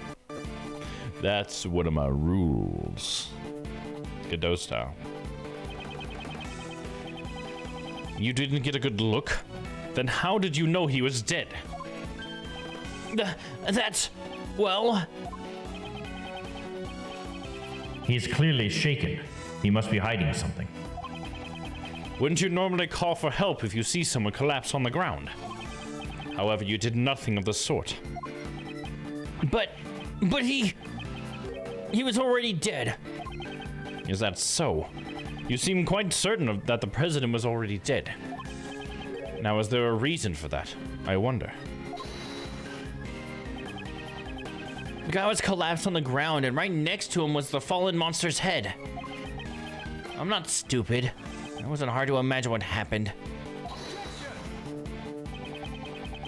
You can imagine whatever you want, but there was no way for you to know that he was dead.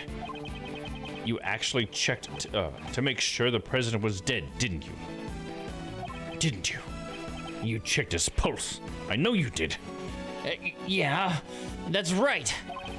I was scared. I got up close to the body and checked to see if he was breathing. I thought as much. However, why would he hide that? There must be a reason. Please tell me the state of the body at that time. At first, I didn't know he was dead. I would have realized sooner if he had seen any blood. But there wasn't a single drop, and his clothes were completely spotless. Either way, he wasn't breathing. That's how I knew he was already dead. Would you please append those statements to your testimony? I would like to press you on them.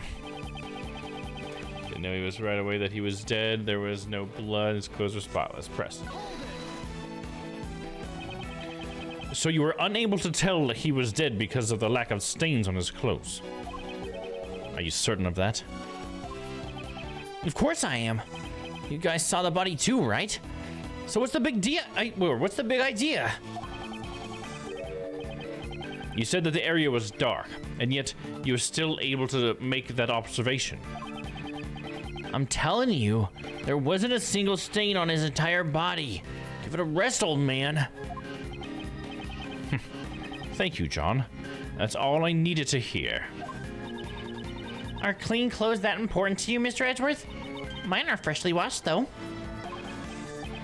Next, could you tell me how you determined that the president was dead? Well, there wasn't anything to let me know that right away that he was dead, you see. But he wasn't breathing at all when I checked, so I knew he was already dead. How did you check if he had stopped breathing? They taught us how at school. You get right up close to the person's nose and check to see if you can feel their breath. I never thought I'd have to do it in real life, though. That was really brave of you, to be able to do something like that. John, you sure are amazing for an elementary school kid. Okay, he's in middle school. Well, please try to get that into your head sometime soon. It'd be pretty scary to see a corpse just suddenly appear out of the blue like that. Not to mention the fallen monster head laying right next to the body. Panic would certainly be an understandable response to such a situation. But still, all things considered, this was just an accident, right? Indeed. That is, if we decide to take John's words at face value. I wouldn't mind having some more concrete details on the state of the crime scene. I don't know, setting him for the equipment on the roof. I used it here. Okay, we already did this. Okay, so it's got to be one of the extra ones that we got from pressing, right? On the ground, didn't know right away that he was dead. There was no blood. His clothes were spotless. His clothes are not spotless. He's got the dirt stain, so I guess I probably got to press with the details from the crime scene, I think.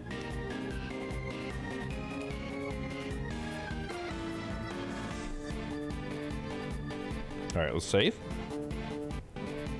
Save our Rooney. And use crime scene notes where I'll show you guys where we're at. Boom. And present. Let's try that. Music stop. It's a good sign. His clothes were spotless. Yeah, that's right. You got a problem with it, old man? John, it is painfully obvious that you are desperately trying to hide something from me. What are you going on about? I'm not hiding anything. You're hiding. Something about this yellow stain on the president's clothes, correct? Wah! My milk! Why did you leave it entirely out of your testimony? The fact you made no mention of it only serves to cast more suspicion upon yourself. Aren't you aware of that, Jonathan? That's because... I hope you have a convincing explanation, young man. Don't bully my son. Judge Courtney. allow me to explain. Why are you? The yellow stain left on the president's chest is almost certainly lion lily pollen. Lion lily. When I met with the president on the roof of the Grand Tower 2 nights ago, I brought him a bouquet of lion lilies. Lion lilies are beautiful flowers with stunning golden petals. Some of the pollen from the lilies must have gotten onto the president's suit. Huh? But I didn't see any lilies in the security footage, though. They were simply obscured by the president's body. Why did you bring a bouquet? I cannot say. He's my estranged husband, but I cannot tell you that. I have no idea. Hey! You're keeping way too many secrets. You won't tell us why you met with the president or the reason you brought him flowers? My apologies. However, I did give him the bouquet. That much is true. But when the president's body was discovered, we didn't find any flowers. I honestly don't know how that could be. Ha! Hey, Miss Judge. All your answers have been too vague. You can't say this, and you don't know that. Do you accept flimsy testimony like that in your trials? Hey, cut it out! That's my mom. John. I threw the flowers away. You threw them away? So there were flowers near the body when you found it? Yeah, that's right. They were right on top of the president's body. They've been crushed as flat as pancakes, though.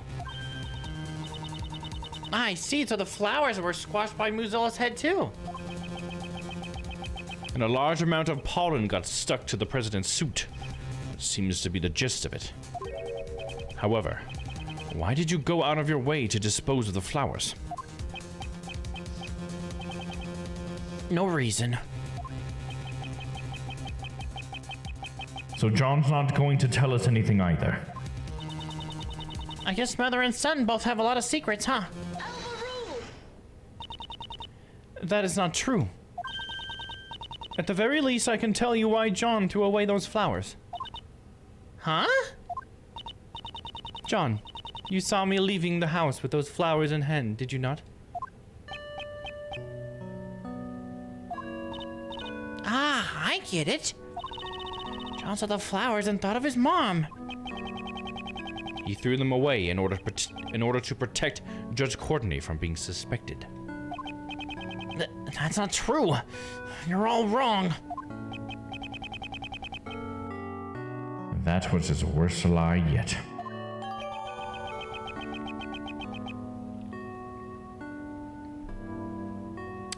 A bouquet of lion lilies. Lion lilies. Judge Courtney gave to the president, found on top of the body by John. All right. Crushed to death, time of death, touch. Okay, there's more details in there now. I often decorate our house with those flowers. The bouquet must have reminded him of me. So the pup just happens to find the flowers from his mother's bouquet on top of the body. That's why he threw them away and kept silent about the body. Ha! a tidy little story if I ever heard one. And what's wrong with that? I suppose you prefer untidy, messy stories, Agent Lang? Don't tell me you've forgotten already, Missy. This pup confessed that he caused the monster head to fall last night. Oh, that's true, but... He is currently the only suspect in the president's murder.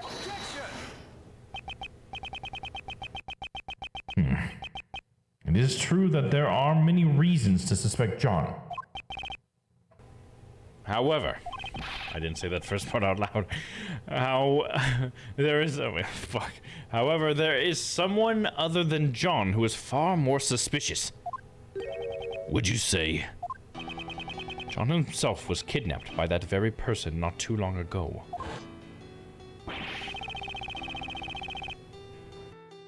And we rescued him from the refrigerated warehouse near the harbor, pal.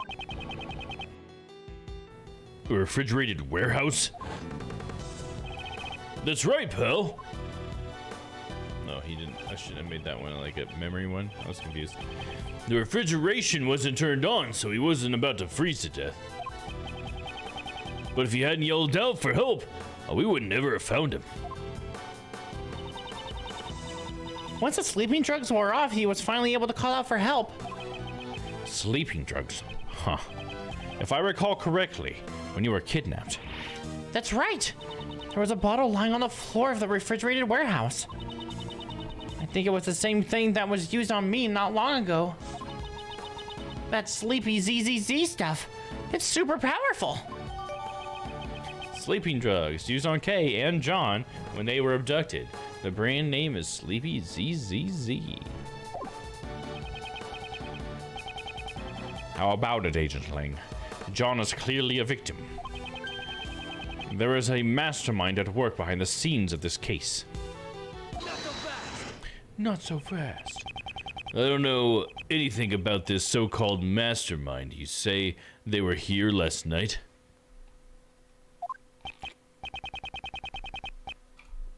I still don't know for sure yet.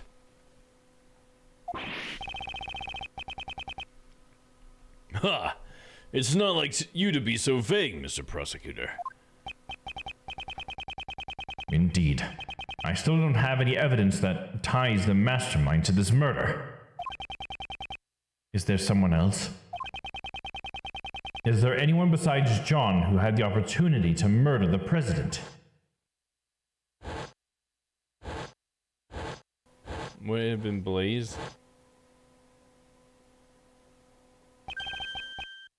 That's it.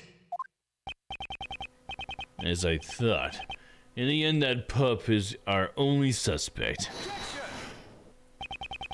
Isn't there one more suspect, Agent Lang? What's this? Didn't we prove it earlier? Last night, there was one more person here. Yeah, how do we forget that already? Blaze the Best. You're saying he's the one who did it? Last night, John was not alone. Blaze the Best was here too. Shouldn't we consider him to be a new suspect? Blaze the Best. Killed the president? It's entirely possible. Blaze the Best. It can't be. The same guy from 12 years ago? Oh, what's that? 12 years ago? That keeps popping up. Well, a lot has changed. It all happened over 12 years ago.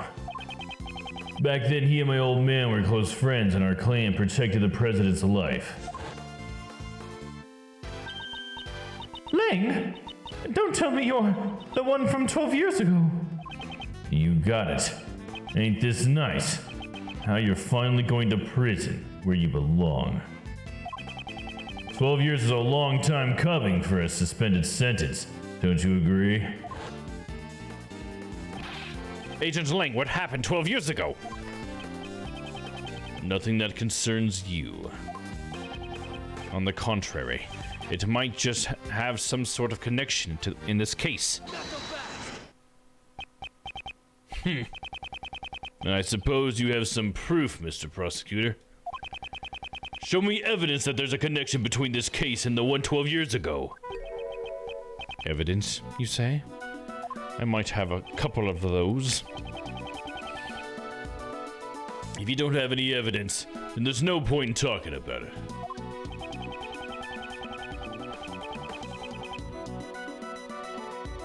Is there any evidence that connects this case with what happened 12 years ago?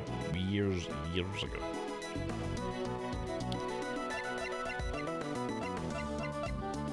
It's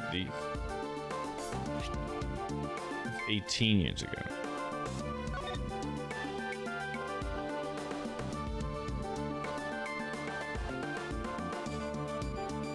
How is this? They're gonna tie this one in somehow too? Gustavia, Catherine Hall, Delicia Scones. Yeah, how is the IS-7 incident gonna be involved? What? Something with Gustavia, he was the only one. I guess he was connected to Zhengfa, because he went to Zhengfa.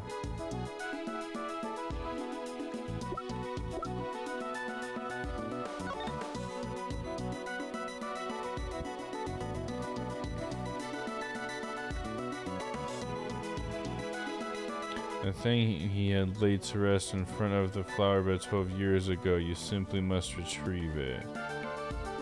This right here. It mentions 12 years. I think I'll try this. So I'll read this second paragraph. It says, tomorrow I shall interrogate him in the warden's office. I'll get him to confess that he's one of Dogen's henchmen. That thing he laid to rest in front of the flower bed 12 years ago, you simply must retrieve it. So I'll save here. I'll try this. This report is written by Patricia Rowland to Blaze de Best regarding Knightley. Please read this part here. That thing he laid to rest near the flower bed 12 years ago. That's not all. Take a look at this as well. This letter was sent to Jill Crane, who was murdered 2 days ago. Although the sender is currently unknown, here, it is written as follows. Please get revenge for 12 years ago. What? 12 years ago? Agent Lang, something big is happening here. Jill Crane's murder 2 days ago, and now the president's murder today. There has to be some connection here. And the key is solving it lies in what happened 12 years ago. Does it not? You're asking me to reopen the old wounds of the Lang clan. Agent Lang, I beg of you.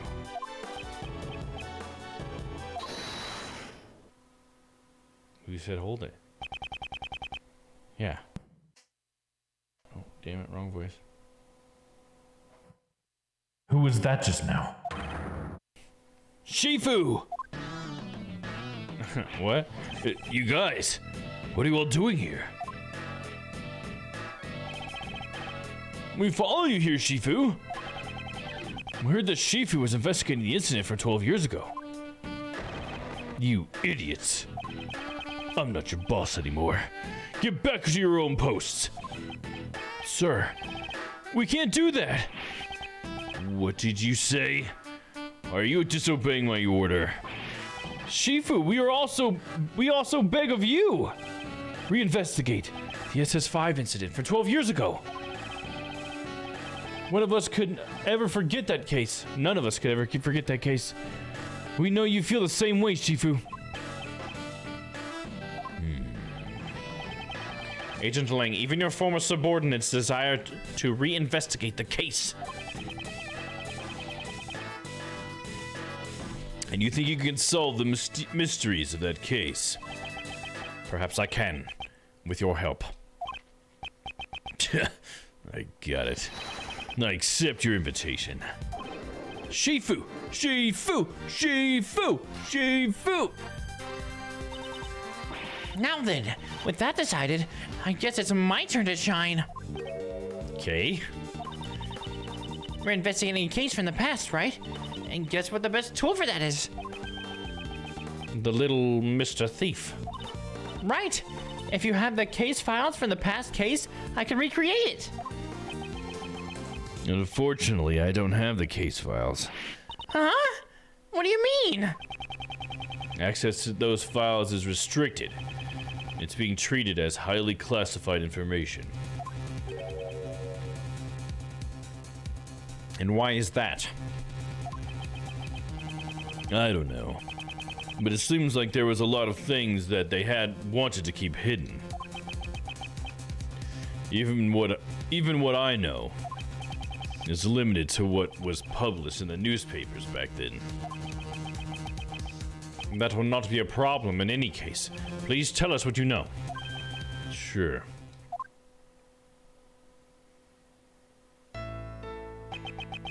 The SS5 incident. The incident occurred on a winter in 12 years ago. A winter day, sorry, 12 years ago. It was the 10th of February. The police department in this country received a call from a group of kidnappers. We've kidnapped President Hung, they said. Kidnapped. The SS5 incident was the case of President Hung's kidnapping. They demanded a ransom of $100 million. 100 million? Wait, just how much is that? It's such a large amount she's having trouble visualizing it. That night, my old man was the last person to meet with the president. They were together at the Zhengfa embassy until midnight on February 10th. After that, no one knows what the president was doing up until he was kidnapped. With the president's life at stake, the Zhengfa government frantically gathered the money. After that, the ransom was delivered and the president was returned safe and sound. So, President Hong has been the president since 12 years ago. That's really amazing. Well, being in office for so long is just a small part of how amazing the man is.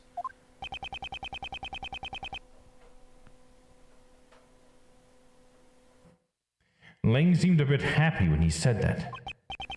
And what happened to the kidnappers? Well, a top-secret covert investigation was carried out. Then a secret trial was held. A trial? Does that mean the suspect was caught? The suspect was Patricia Rowland. Oh, wow.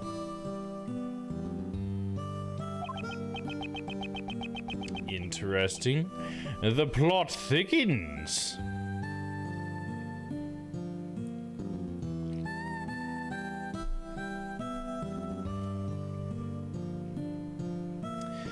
Then, the reason you came to the prison a few days ago.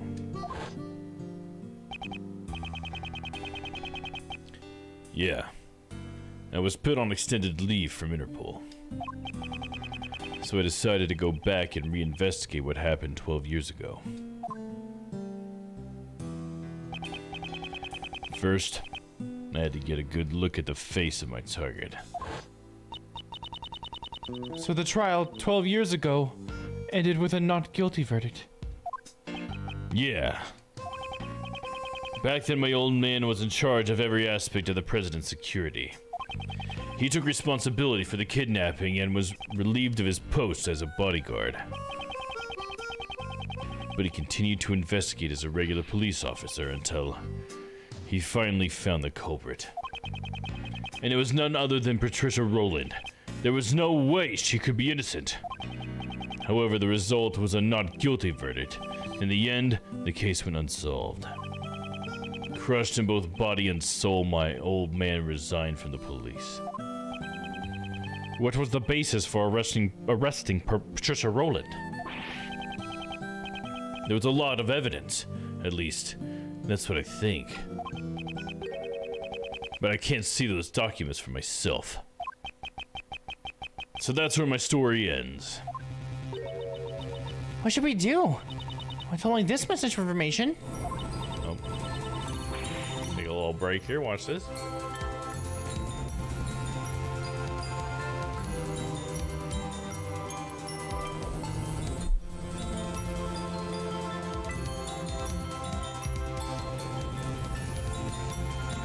It's like a real close.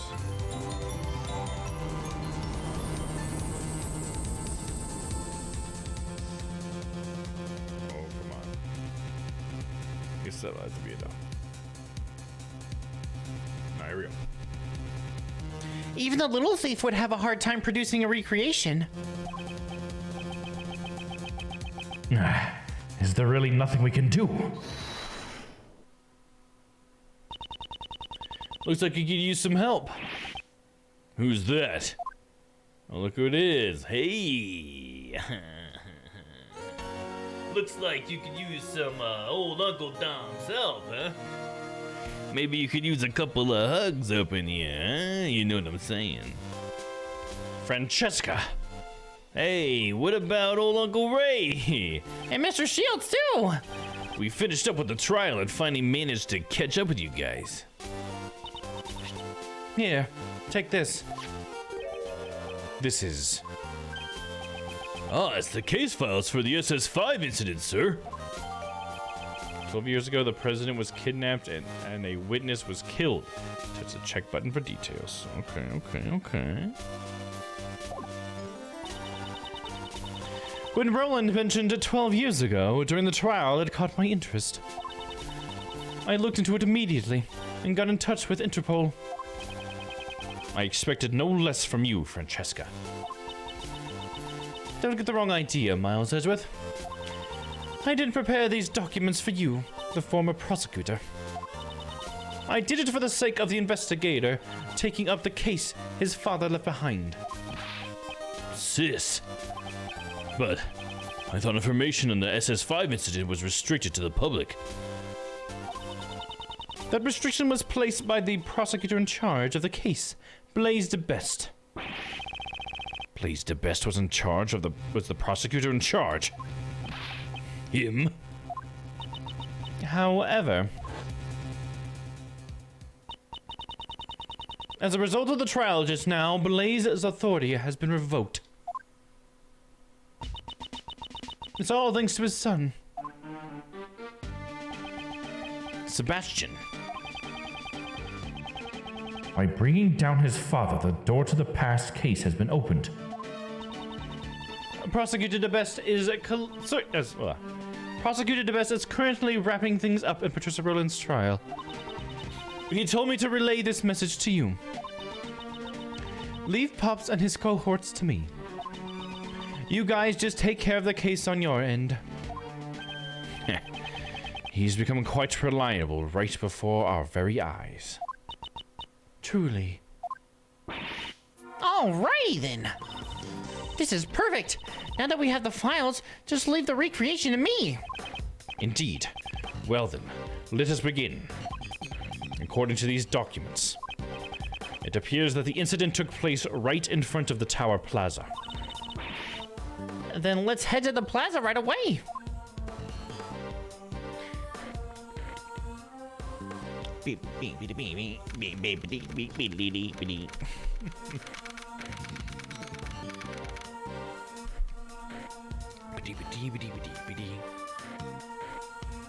April 6th at 3:25 p.m. outside the Grand Tower Plaza. Okay, would you please activate Little Mr. Thief? Mr. Little Thief. Thiefy McLittle guy. Right. With these case files, recreating everything should be a snap. Where should I start? Where indeed? According to these documents, seems there was a witness to the kidnapping of the president. A freelance journalist by the name of Jack Cameron. Jack Cameron, like... I get Cameron could be camera, right? Would Jack be anything specific? Jack Camera?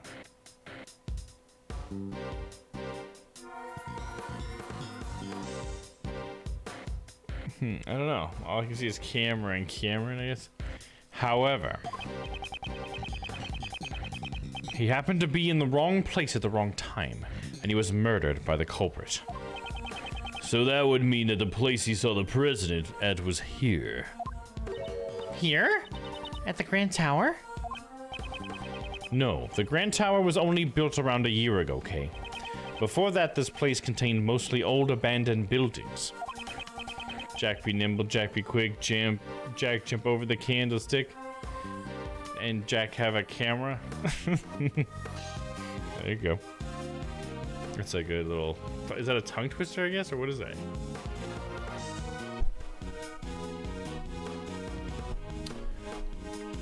However, 12 years ago, this place was... Huh! Now you're finally talking about some stuff that I know. Yeah, 12 years ago at this very spot was... the Happy Family Home. What's that, pal? It was a place where children who lost their parents would live. Or to put it simply, it was an orphanage. Man, so many orphanages, huh? Some crossover with some of the Yakuza there. It's the Morning Glory or the Sunflower Orphanage. I'm not sure how to classify it. Maybe a limerick. Okay, a limerick. Yeah, that sounds right to me for some reason. I don't know enough about the classifications, but for some reason that seems right. So the president was kidnapped at the orphanage. Jack be nimble, Jack be quick, Jack jump over the candlestick.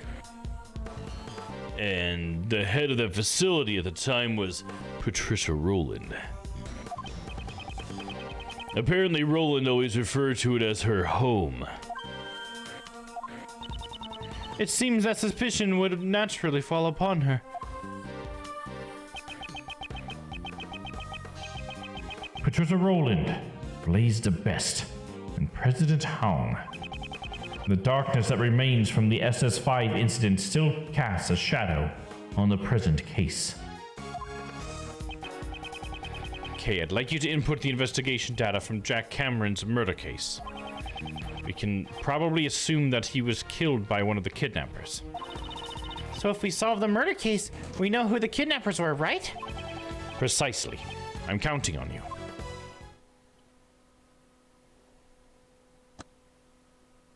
All she has to do is... Just gotta push a button here, and then a couple more, and there we go.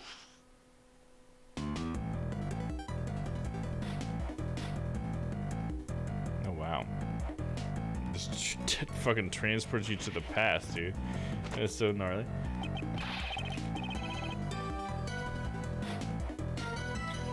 Well, what the heck is this? Everything's green. I've come to expect such reactions. It is pretty awesome.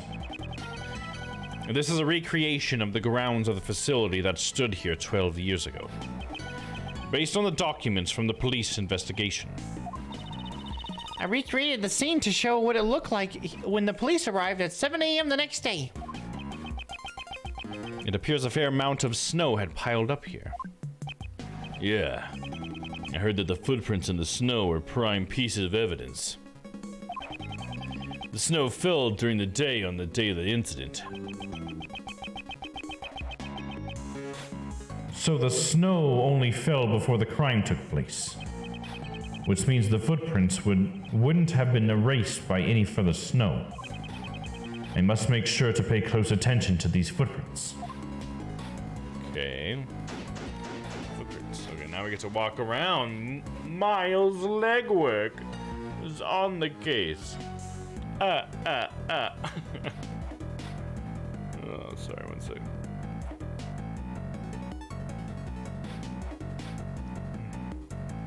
Orphanage, front yard.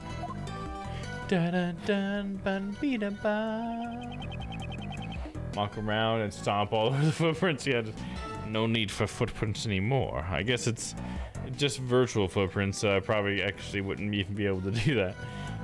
Kay would just erase them even if it did happen. She'd be like, stop it, Edgeworth. You have to undo every time. Just playing around in it. It's fun to play in the virtual snow, Kay. Come join me. These footprints stop near. Wait, these footprints stop near the body. They must be Mr. Cameron's footprints. He sure has some big feet. They look like a size 11.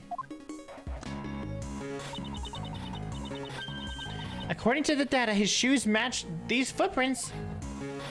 Make virtual snow angels with me, Kay. Oh, you know I want to.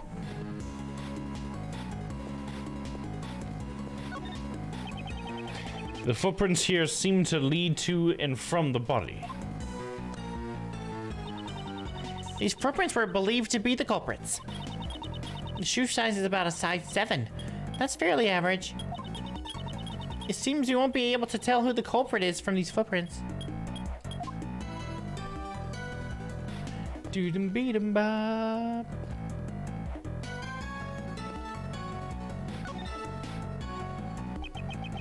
So this is the eyewitness of the president's kidnapping, Jack Cameron. Wait, yeah. This is the eyewitness, yeah. Come on, game. Let's build a virtual snowman. Hell yeah. It'd be so much fun if you could do stuff like that. What exactly did he witness? I've recreated the state of his body based on the photos taken by the police. It appears he was struck in the head from behind. The murder weapon was a brick, right?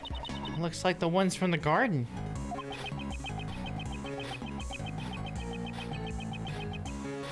The blood that flowed from his head was splattered all over the surroundings.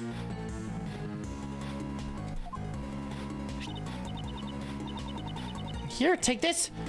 It's Mr. Cameron's autopsy report. Cameron's autopsy report. Cause of death, bludgeoned to death. Time of death, February 10th, around 1 a.m. Check for more details. I won't rest until I've investigated every suspicious-looking nook and cranny. Dootin' beat 'em. This is the brick that was used as the murder weapon. Murder weapon brick found near Cameron's body. Did it come from the facility grounds?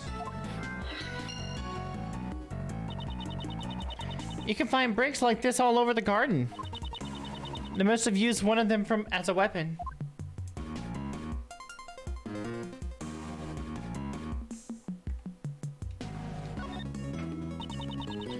A yellow flower has fallen here. In the language of flowers, it means a stolen treasure. Okay, please stop making things up. Still, this flower seems to be of a different variety from the ones growing nearby. Well then, why is it in a place like this? This bothers me a little.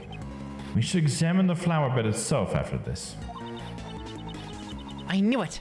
Someone must have stolen this from somewhere and brought it here. Okay.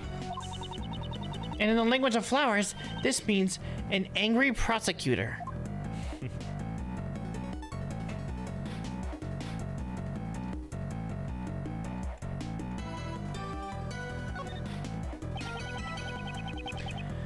I assume this is the victim's cell phone. That's right. Apparently Mr. Cameron gave his eyewitness testimony over the cell phone. What do you mean by over the cell phone? After Cameron found the president, it seems that he called his girlfriend. But she didn't answer the phone, so Cameron left a message on her answering machine. The tape is in the case files too. You want to hear it? Please.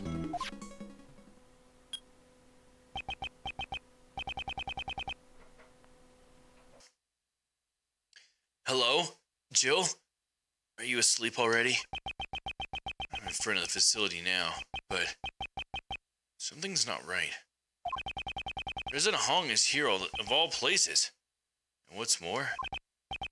Crap, the light just went off. Barely see a thing now. Can't believe it, but it almost looks like he's being kidnapped. Thought I'd let you know.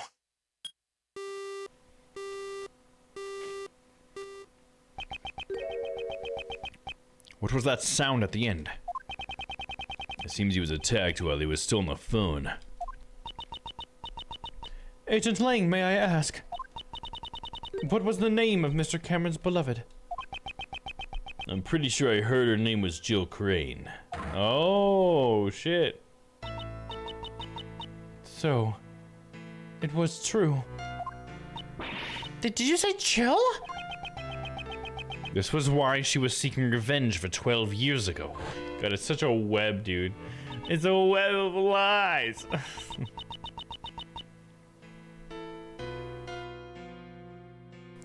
wrong one. The feelings and the items Miss Crane inherited from her beloved brought her to the auction. She had come to exact revenge on the conductor, Blaze. But Miss Crane tried to get revenge on Blaze, right? She may have wanted to get revenge on him for covering up the kidnapping case. Or perhaps she thought Blaze himself was the kidnapper. Cameron's testimony jotted down by organizer. Left on Joel's Crane's answering machine. Aww.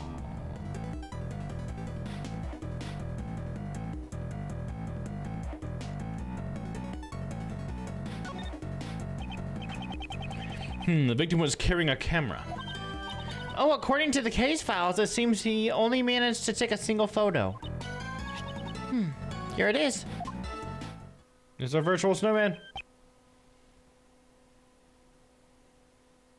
Yeah. The plot like a nice gumbo thickens. Put a little more cornstarch in that gumbo plot.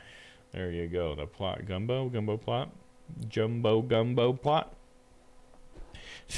There's handprints on that snowman's face. That's gonna come up later. Isn't that the president? He's being held at gunpoint by my father. I am Gregory Edgeworth, and I have a gun pointed at you, Mr. Man. That is a plot crucial virtual snowman. Hell yeah, dude. This must be the scene the victim witnessed. So the person in the coat must be the kidnapper. Indeed. Seems like some sort of disguise. If the logic of Agent Ling's father is correct, then this person should be Patricia Rowland. But why is there only one photo? Perhaps he was killed before he could take any more.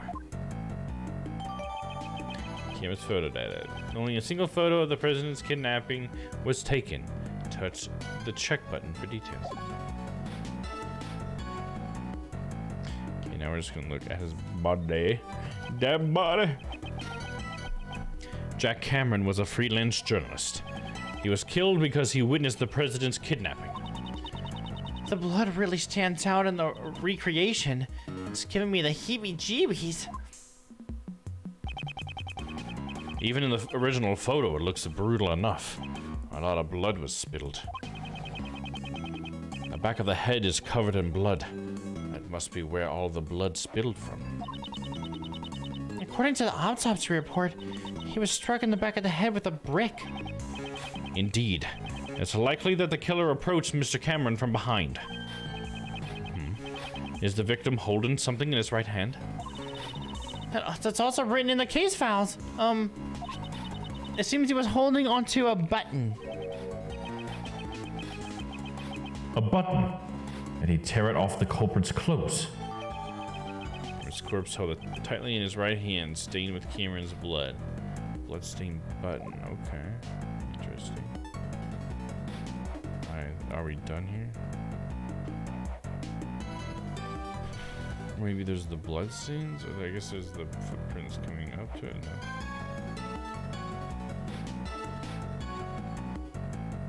I think that's just the body again.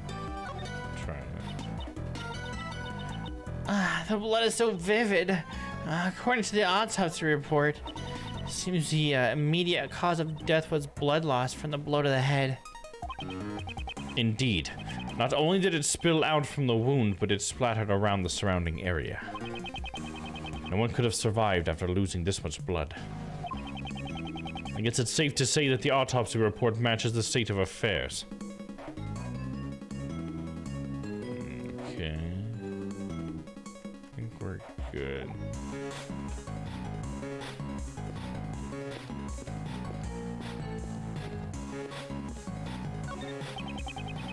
It's a swing decorated with the face of an elephant. It looks like there's some kind of a motor attached to the other side of the elephant. There's one thought that has crossed my minds of every top-class swinger. Top class swinger. If only I could do a full 360. With that powerful motor rotating the swing, that dream could finally be achieved. Rotating with a motor. But wouldn't that be dangerous? Mr. Edgeworth, you can't fulfill your dreams unless you're willing to take some risks. Is that the real problem here?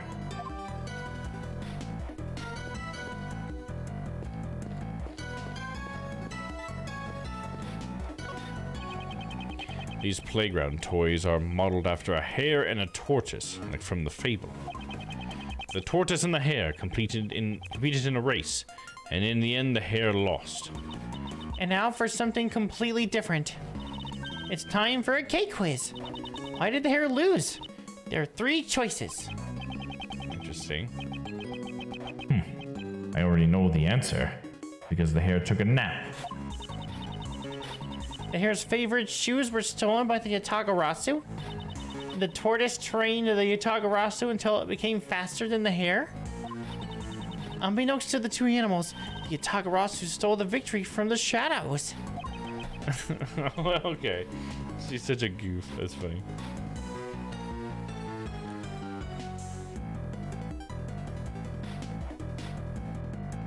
Those are my only choices. Is it too hard for you? Okay, I'll give you a hint. It starts with... She wants me to pick number 3. She's such a goof.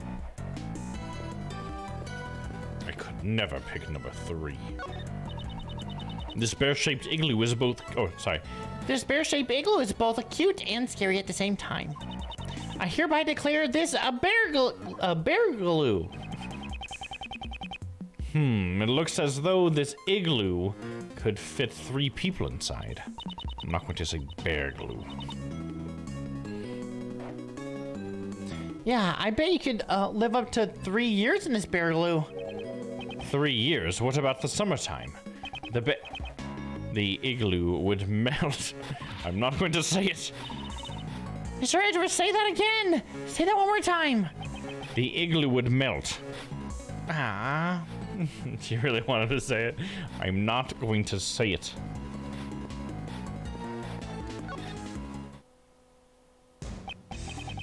What do you want? You're gonna ask them about kidnapping or the place of captivity. Kidnapping. John, I'd like you to tell me the exact details of your kidnapping. You were kidnapped at the garage pickup area, right? Why'd you go there? You don't have to act as a go-between. I can just talk to the old man directly. So he says it looks like he's finally starting to warm up to you. I went to the garage pickup to throw away the flowers I found in the body. It was nearby, and I thought it'd be harder to find there than I just tossed in the trash can. Wait. I thought it'd be harder to find there than if I just tossed it into the trash can. Okay, I didn't see the word than. Then if I just tossed it into the trash can. I went there last night too, but the gate was locked. And that's why you went there again today to dispose of them. Yeah, but when I got there, someone suddenly grabbed me from behind. And you Sleepy ZZZ on you, right? Catching Z's is now super easy with Sleepy ZZZ. Even though she was also a victim of it, she seems to have taken a liking to the slogan. Whoever grabbed me was really strong, but that's all I know. I have no idea who it was. I see. So that's what happened. I'm gonna switch to seeded mode really quick.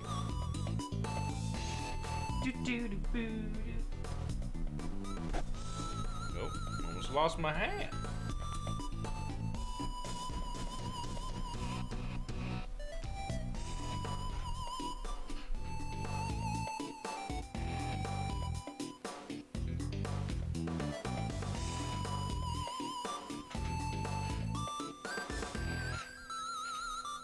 Alright, we're gonna ask him about the place of captivity. Where did they keep you, little bud? After the drugs wore off, did you notice anything about your surroundings? Those drugs were brought to you by Sleepy ZZZ. Catching Z's is now super easy with Sleepy ZZZ. It was kind of cold when I woke up. I was in a dark, empty room. Boxes with foreign writing on them were lying around, so I figured I was in a warehouse. The whole place was like a giant refrigerator. It was a commercial warehouse. That's right. Domm was rescued thanks to the collective efforts of Kay and Detective Gumshoe. Since it was still a bit cold, the cooling unit's power must not have been cut for too long. For some reason, they didn't think to take my phone, so I used it to call for help. I see. In any case, it's good that you're safe and sound, John. I don't need your fake sympathy, old man. What an incorrigible child. He just likes a certain someone I know. He's just like a certain someone.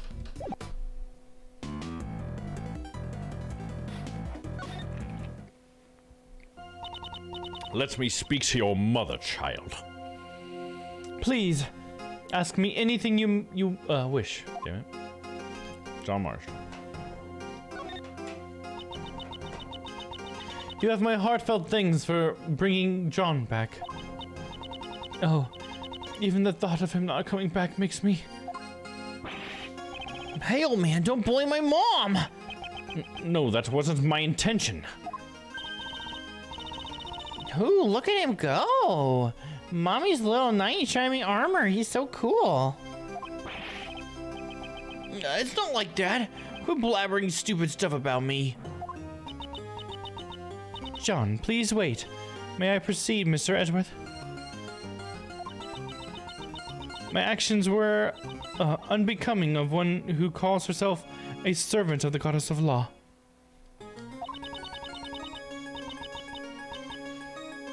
I wouldn't ask for forgiveness, however, Judge Courtney, I am not as well acquainted with the goddess of law as you are.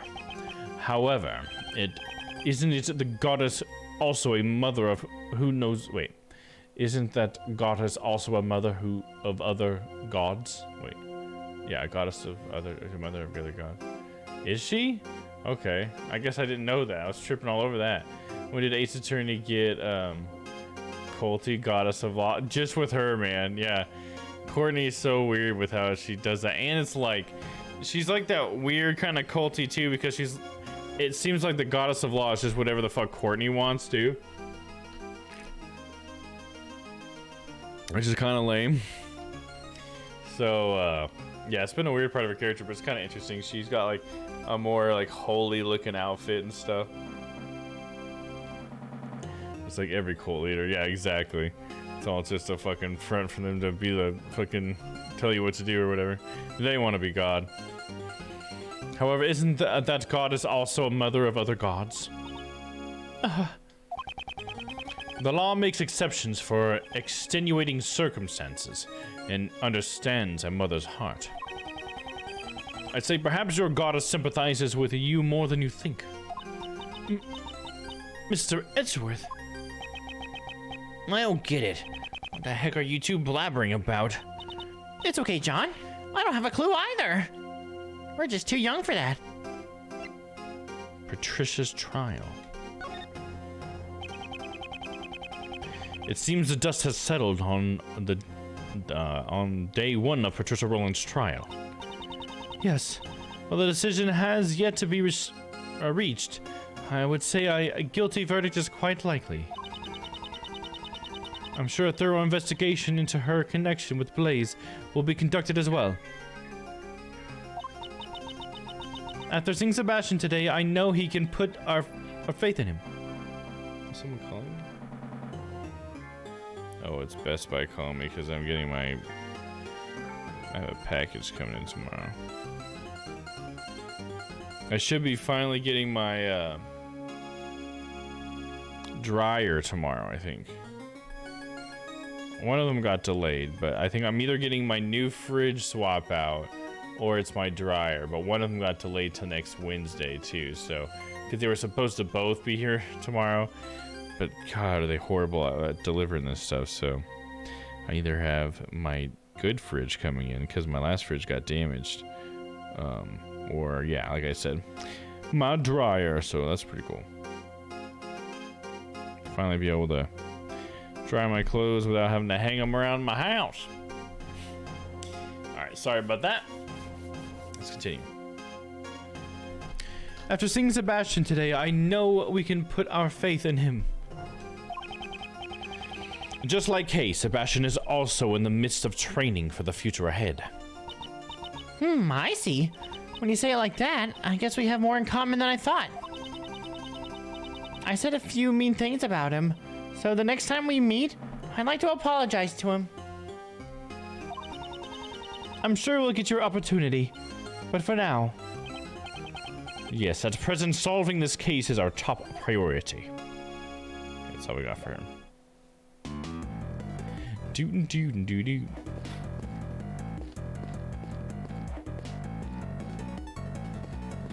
we talk to Lane?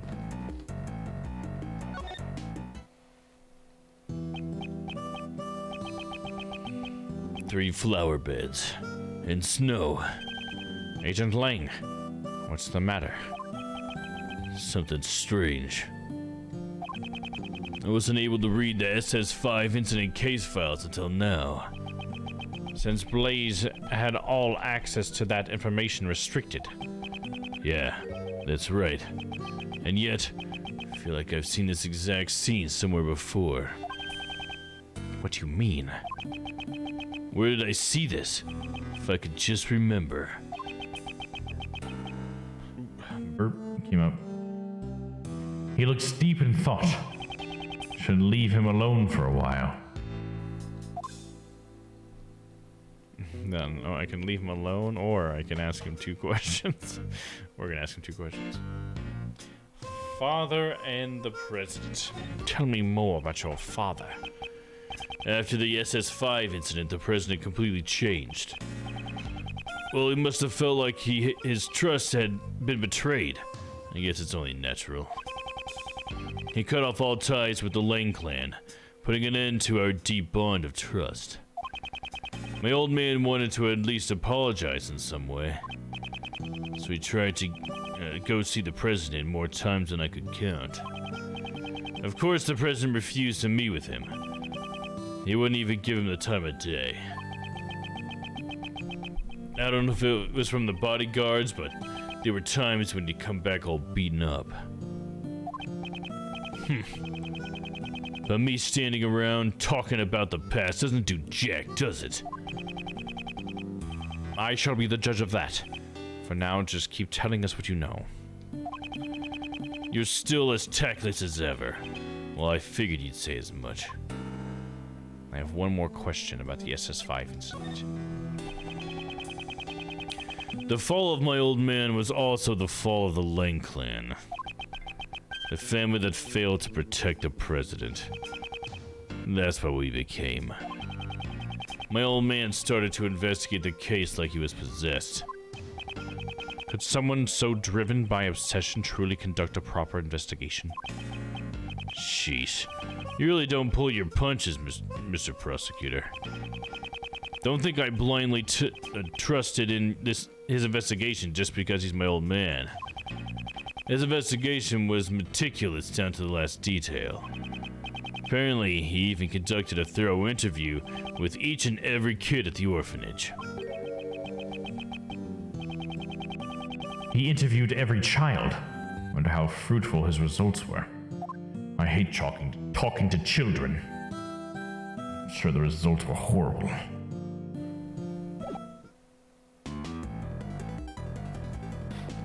talk to old Uncle Ray. Hey, give me a hug. Okay.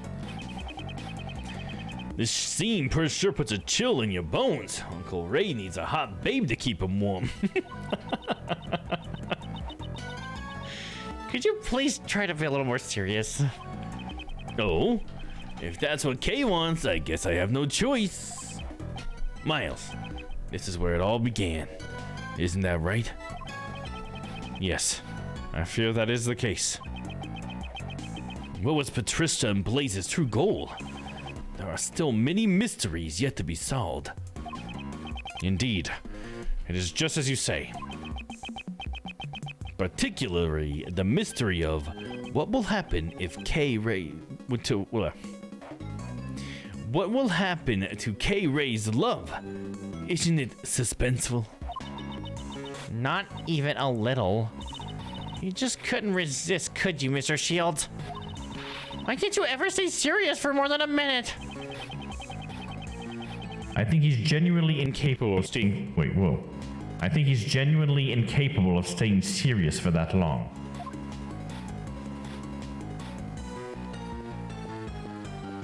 Alright, Miss Von Kama. Scruffy! Don't you dare say a word, I'm warning you. Ah, Mr. Edgeworth! Please help me, sir! What is it, Detective Gumshoe? It's about the story behind the SS5 incident, sir. Even though Blaze may have lost his authority, there's no way you could get confidential documents this quickly.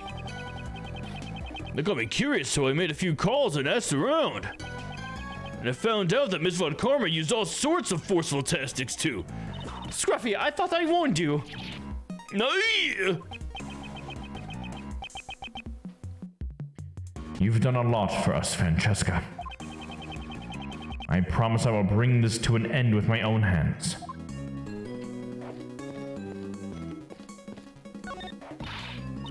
What a scoop! What do you think of that? Those folks have done turned green. Maybe they're sick or something, but their clothes are green too. Well, I'll be. Their clothes are all green too. I reckon this ain't no ordinary disease. You picked up something good. Looks like you're taking it to the next level. Yes, Chief. Looks like there's no way we're getting. Well, it looks like there's no way we'll be getting a word in. Oh gosh, that's what she's saying. I had to read that one slowly, dude. Not that I have any desire to intervene. Alright, do we have like something to do logic with? I think we've looked at everything. I guess do we look at the front door? This door. I remember seeing it from somewhere. Of course you would. It looks exactly like the Grand Tower door we saw earlier. But it's a recreation from 12 years ago. That means this door has been here since then. It seems when the Grand Tower was built, they decided to reuse the door rather than destroy it. It's like the old saying goes, discover something new by heating up something old. Oh, it seems she's understood the correct meaning of a saying for once. Freaking idiot. But if you're using a microwave to do it, don't heat it for over 5 minutes. That's fine. Of course, that's what she would say next.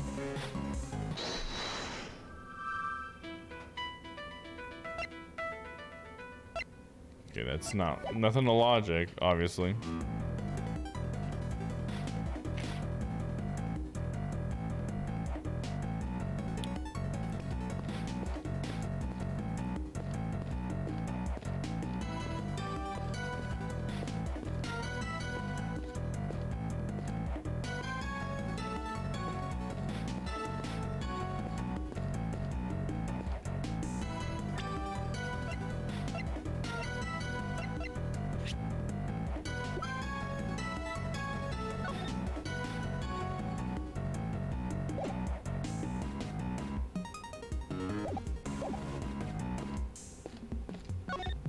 The snowman's melted. This has mostly melted, but it appears to be a snowman. It has a scarf and a hat. It must have melted since it was dressed so warmly. The poor thing has even lost one of its buttons that was used for its eyes. Oh, the button that was in his hand, and the hand mark that's there. The temperature reaches its lowest point at dawn. Perhaps it would have refrozen later. Not so fast, Mr. Edgeworth.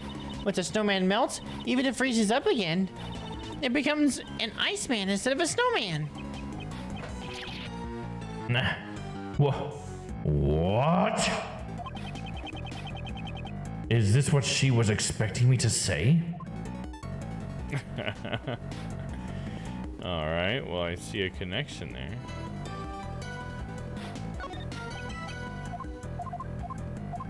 Same thing, okay.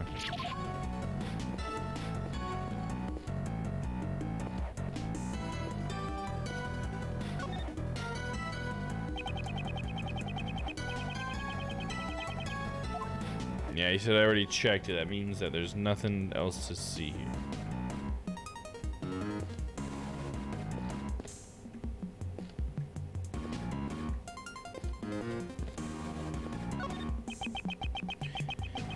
This pillar appears to be burnt. According to the files, it seems that there was a fire on the evening of the incident. A fire? Let's see here. Huh? It said that one of the children at the orphanage spilled kerosene and set it on fire as a prank.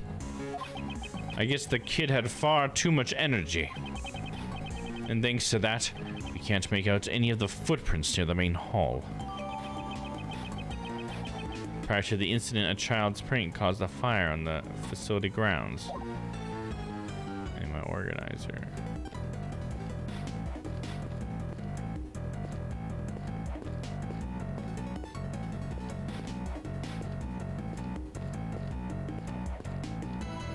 Okay, I'm not sure what else to look at. Since we're not done, I'm gonna go ahead and take a peek at the walkthrough. Get a little hint.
All that.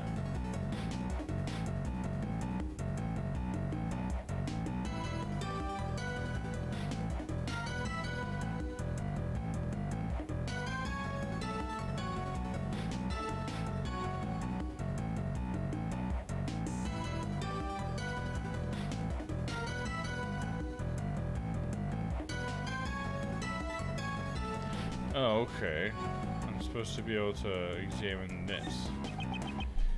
A flower bed? According to the data, this facility had 3 gardens. And each of these gardens contained 3 flower beds. Flower beds. Facility had 3 gardens. Each had 3 square-shaped flower beds. Okay. Interesting. That goes in my logic. The way these flower beds are lined up. Have I seen this arrangement somewhere before? Have we?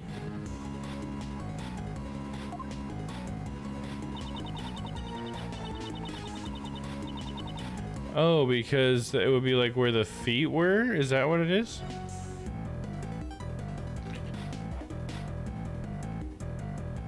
Like the big footprints? Where you dug?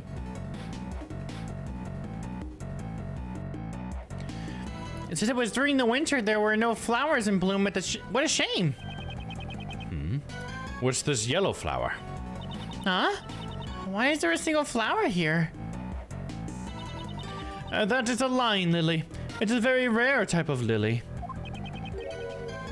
Did you say a lion lily? That's the flower Miss Courtney gave to the president. What's it doing here? Could it be just a coincidence? If I recall, the lion lily originates from Asia. In the language of flowers, it means the bond between parent and child.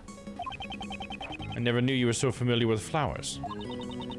That much is common sense you're simply lacking in your studies, Miles Edgeworth.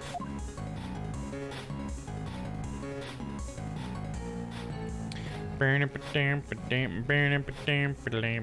I can put that together with the footprints then.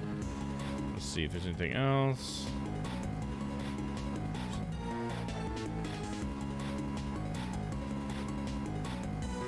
Yeah, it looks like we're ready for some logic, baby. I was right. It's time for logic. 3 footprints of flower beds. We'll save. Go for it.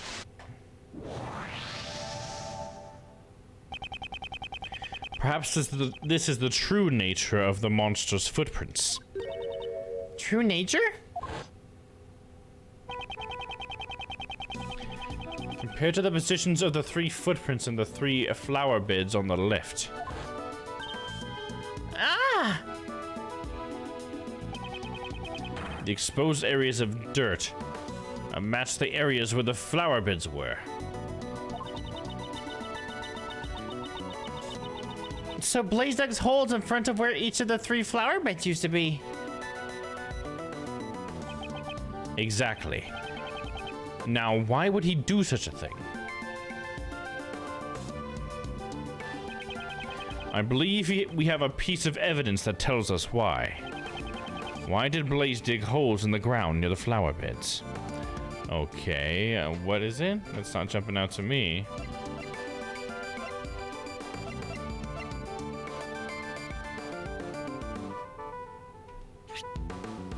Nightly's connection with Dogan, but Patricia's... what's this saying? Oh, because of the flower bed thing. That's the thing he laid to rest in front of the flower bed 12 years ago. Right, this. It's gotta be this, right? Let's save.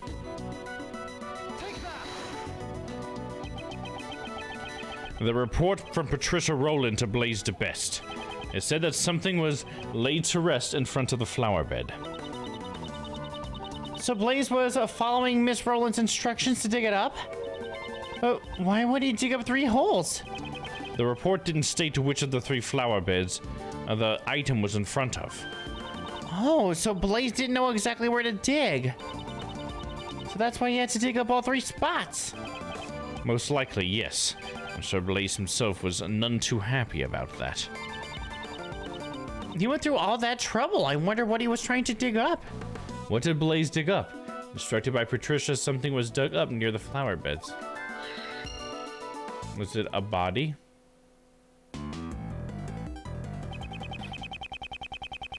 We've learned pretty much all that we can about the situation at the time of the murder. No, in that case, is there another scene you'd like me to recreate? Yes. Would you do the honors? I would like you to recreate the scene when the victim witnessed the president's kidnapping. Right. I'll recreate the scene based on Mr. Cameron's photo. Beep, boop, beep, and... here we go.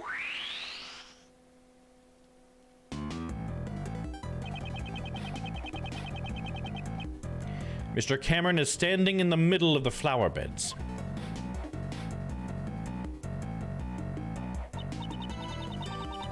And the president and his kidnapper are standing on the road. My old man based his intel investigation on the man's eyewitness testimony. As a result, it led him to believe the kidnapping and this facility were related. And that's how he came to suspect the head of the orphanage, Patricia Rowland. Patricia Rowland. Yeah. But in court, Blaze the Best treated his testimony as if it meant nothing. Why would he do that? The president and his kidnapper were not standing inside the orphanage grounds, so a connection between the orphanage and the kidnapping was difficult to prove. I see. It's not like they were seen inside the orphanage after all. No matter how much evidence the detectives gather at the crime scene, doesn't mean squat if the prosecutor won't use it in court. Blaze the Best had some kind of connection with Patricia Rowland. I figured they had some kind of deal going on. In other words, you think that Blaze was one of the kidnappers? Was Blaze a kidnapper? Blaze had Patricia found not guilty. Were they partners in crime?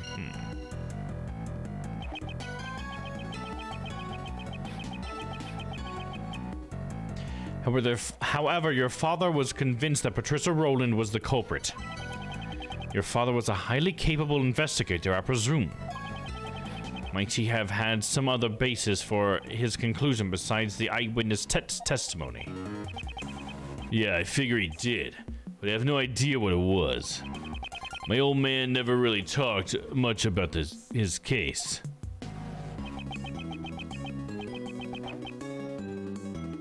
Agent Ling's father, Dai Long Lane. Big Schlong Lane. President Hong's most trusted confidant. The truth he discovered was suppressed by Blaze's the Best. First, he must find that hidden truth. Moment of the incident.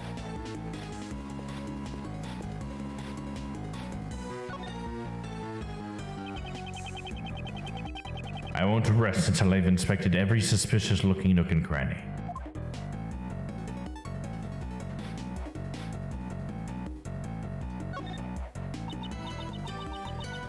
This snowman. When we recreated the scene where Mr. Cameron was killed, it already had melted. His scarf was all soggy, and one of the button eyes was missing. Indeed. At this stage, it appears that most of the original form was intact. Although there was one spot that looks unnaturally lacking. Poor thing, I bet some naughty kid must have plucked it off. Although, from a thief's perspective, that kid does have some promise. Was it plucked off by one of the children at the orphanage? No. Perhaps. It was taken by an entirely different person altogether. I think I can deduce something here. Let's save.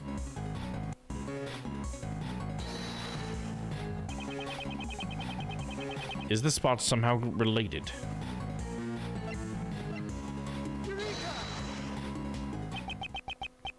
The snowman. Would you say it's missing something? Ah, its right eye is missing. Precisely, and what's more, that missing eye happens to be in our possession. The button that Mr. Cameron was holding on to. It's just the exact same design as the snowman's left eye. If we assume this button was indeed the snowman's eye, a huge contradiction arises. If this button is the snowman's eye, what contradiction arises? The location of the victim, location of the snowman, location of the president.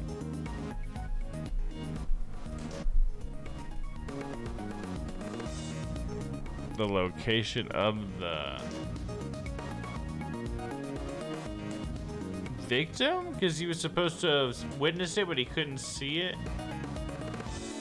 He would have already have.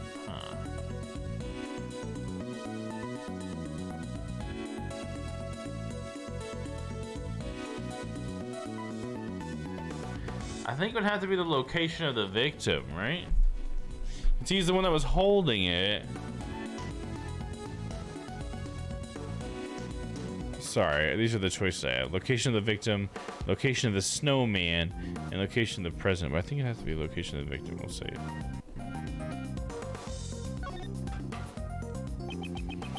The victim was holding onto the button. Furthermore, the button was stained with blood. In other words, he grabbed the button after he was attacked. For example, if we were to picture it in this way.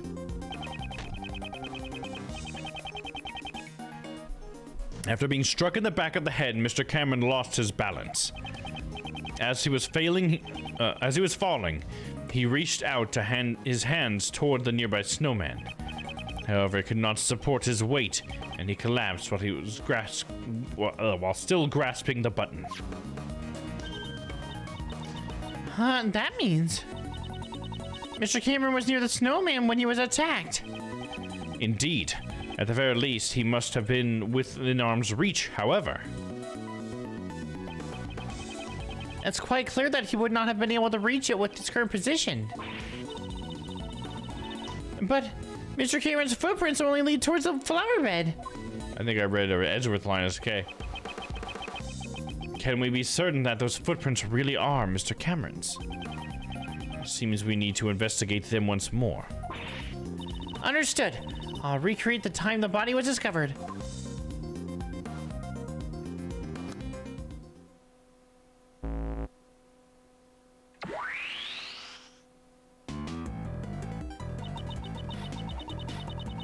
These footprints should match up with Mr. Cameron's shoes, right?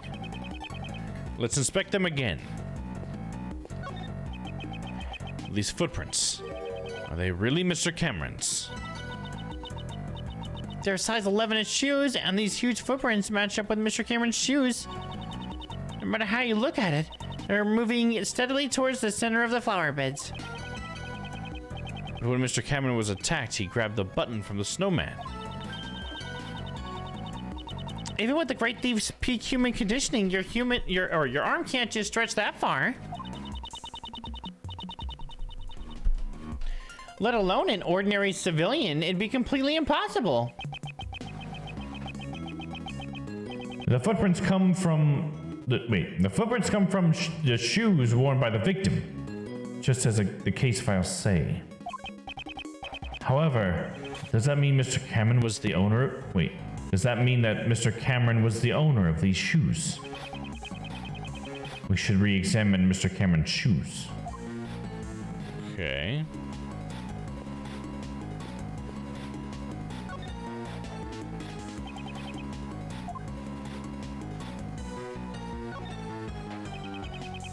Nope, I missed him.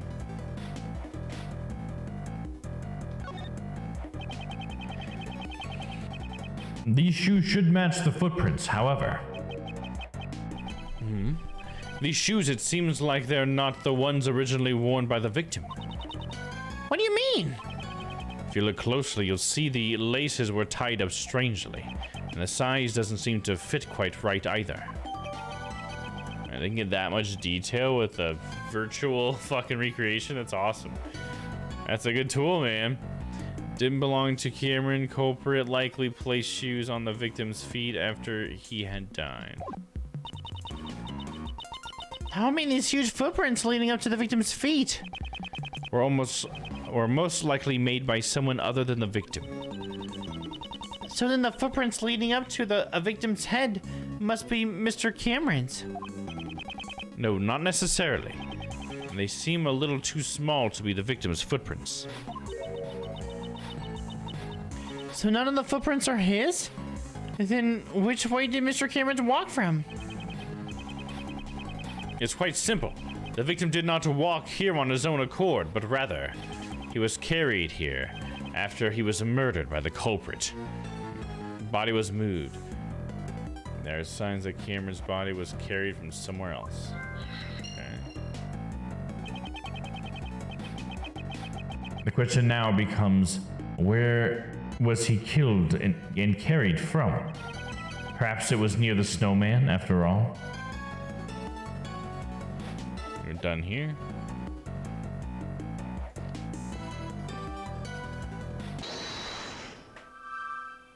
Your body was moved. What did police dig up?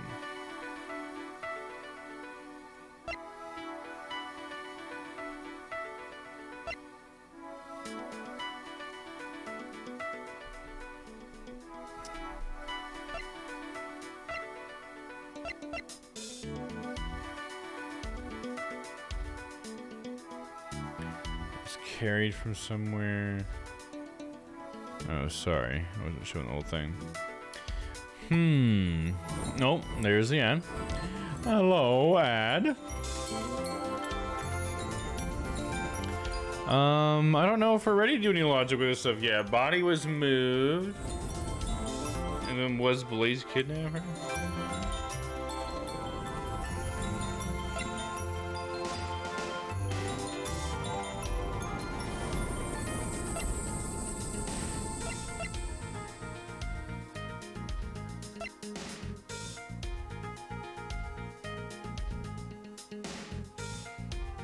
Was he carried from somewhere? I don't know. We might need to keep looking around.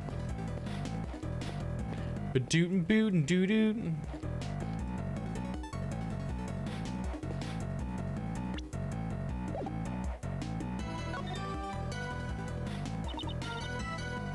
Yeah, what's up? So you want to recreate the scene based on Mr. Cameron's eyewitness testimony? This is the moment of the incident when the president was being kidnapped. Yep. Recreation of the scene.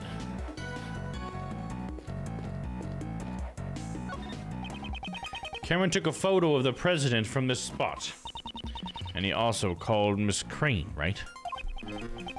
At that time, the killer was already behind him. Holding the murderous brick.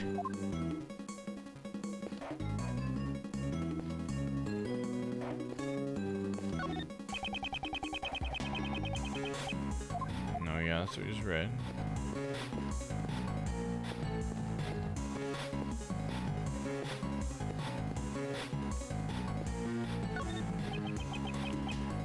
Flower bed. Oh, same thing from earlier.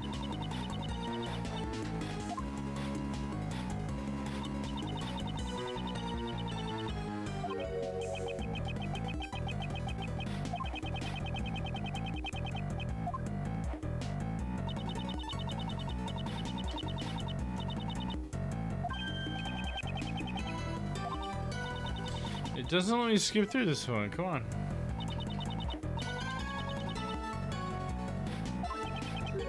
Yeah, I've already gone through all this. God, that's a long one. I didn't mean to do this. Fuck, dude.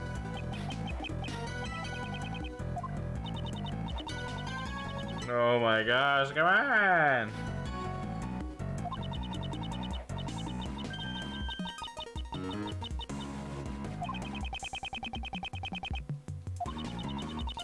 Dude. Okay. It's like, holy crap, dude. So much text had to go through an accident. Do we look at the president? This is the president just before he was kidnapped at gunpoint. The president was strong, but there's no way he'd win against a gun. And Mr. Cameron photographs the scene from the middle of the flower beds. There's something highly unnatural about this. It would have been impossible for him to grab the snowman's button from there. Indeed. We should examine the state of the other recreation once more. So I need to look at the snowman when we go back.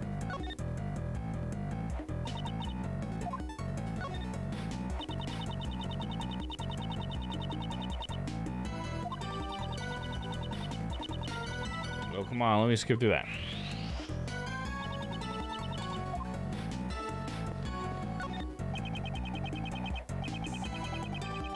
Mr. Cameron's body was moved if we consider the button he was holding onto. Highly likely that he was killed near the snowman.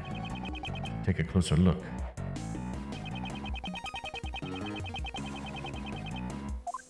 It's a missing brick here. There's a brick. Huh? There's a brick missing here. I know what logic to push that one up against. The rest are all in order. The strange that only one is missing here.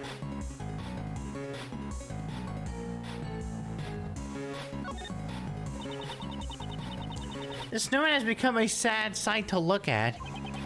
It can't be helped. Snow and ice both melt away with time. It's just like that mysterious mysteries of a case that's you've solved, Mr. Edgeworth. Just like the mysteries of the cases you've solved, Mr. Edgeworth. That's... As time passes, those mysteries melt away while you continue to keep your cool. You do realize I'm racked my brain trying to solve those mysteries during a case. It's not as easy as it looks.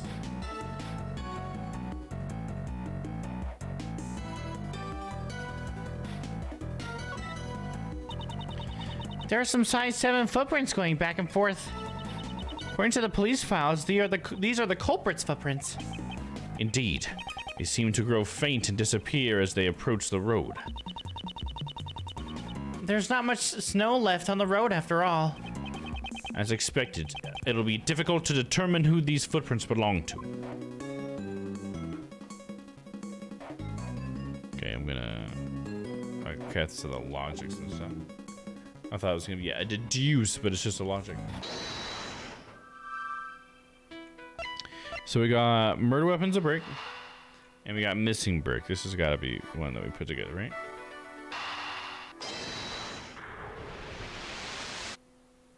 Yes.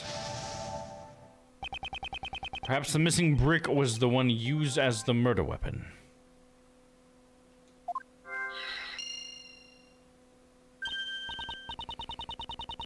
Ah, yeah, it seems to be just the right size to fit that gap perfectly.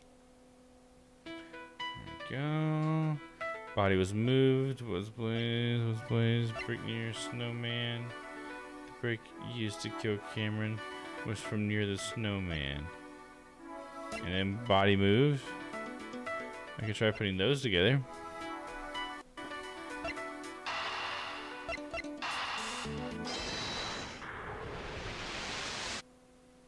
Yep. As I thought, it seems the murder actually occurred near the snowman. Both the button Mr. Cameron was holding and the murder weapon came from there. Indeed. Also, if we assume that the killer picked up the brick near the snowman and then tried to sneak up behind Mr. Cameron. Oh, Mr. Cameron totally would have seen the person picking up the brick. Exactly. Okay, please update the recreation.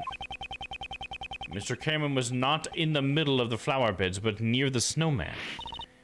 Okay, I'm on it. Like, what the fuck? Then how did the picture taken? Who was over here?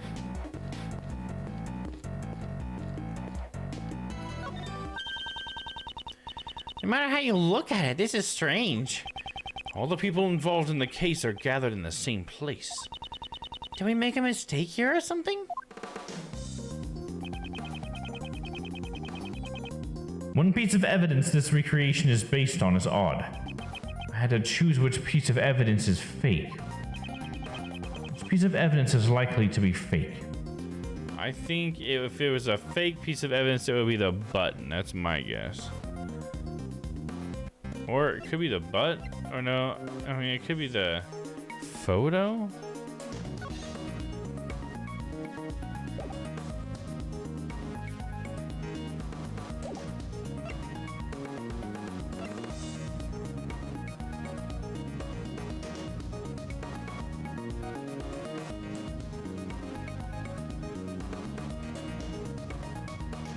I think it's a photo. I'm gonna try that. We did save, right? Yeah.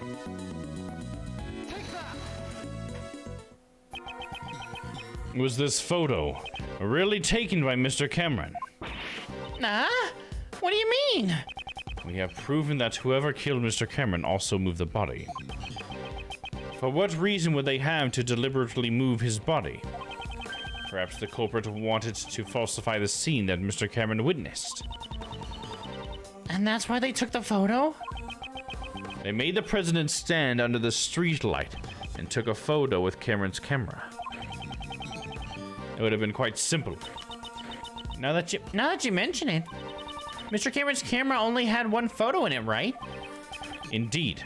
In all likelihood, the original roll of film had been removed from the camera. And after loading a new roll of film into the camera, the fake photo was taken. I see. So this photo must have been taken after Mr. Cameron was killed, right? Okay, there we go. I got it right. Exactly. This was not the scene Mr. Cameron was actually witnessed. Mr. Cameron had actually witnessed. It's likely that this photo is forged evidence. Then where did Mr. Cameron witness the president and his kidnapper? The photo isn't the only piece of evidence that indicates what Mr. Cameron witnessed. Ah, the testimony he left on the answer machine. Precisely. We should listen to the recording one more time to confirm what he said. Where else could the president and his kidnapper have been?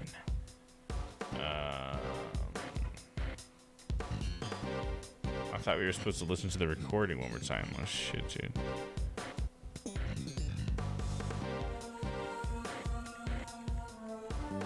The bear glue?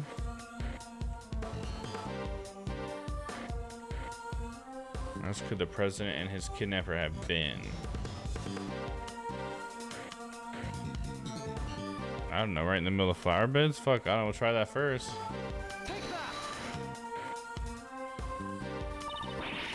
They're over there, so what's the basis for that claim? Nothing at all. It's just a mere guess by the player. Can't you tell? Do I really need a basis for my claims? In other words, you don't know, do you?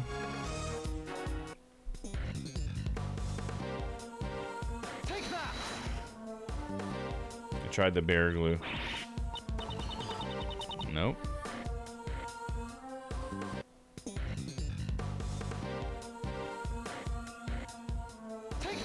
Tried the front door. No.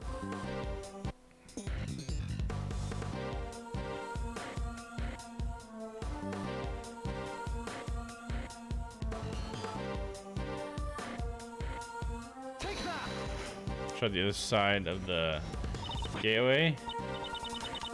Okay, I have no idea, dude. What am I supposed to base this on? Let me just check the...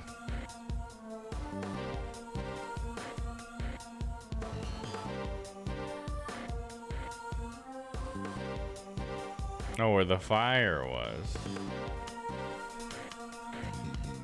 Over here.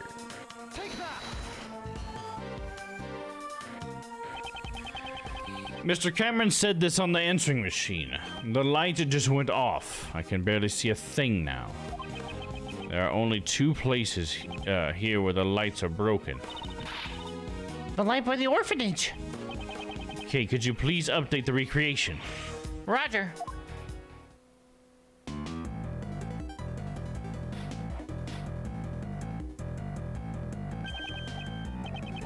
This is.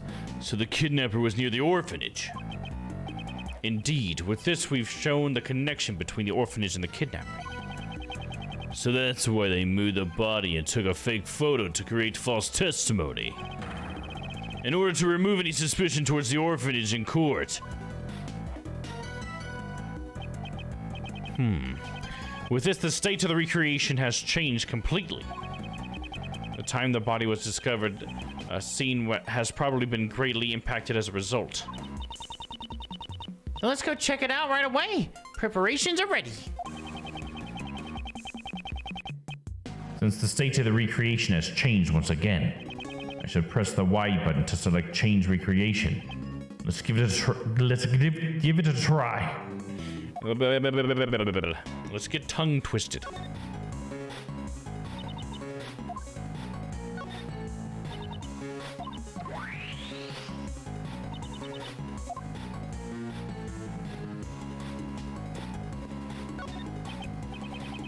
Originally, Mr. Cameron's body was here. In order to be consistent with the fake photo, he was moved to the center of the flower beds. Then the footprints going back and forth from the body could they be? Indeed, they're the only one possibility at the moment. The footprints were probably left when the body was moved to the flower beds.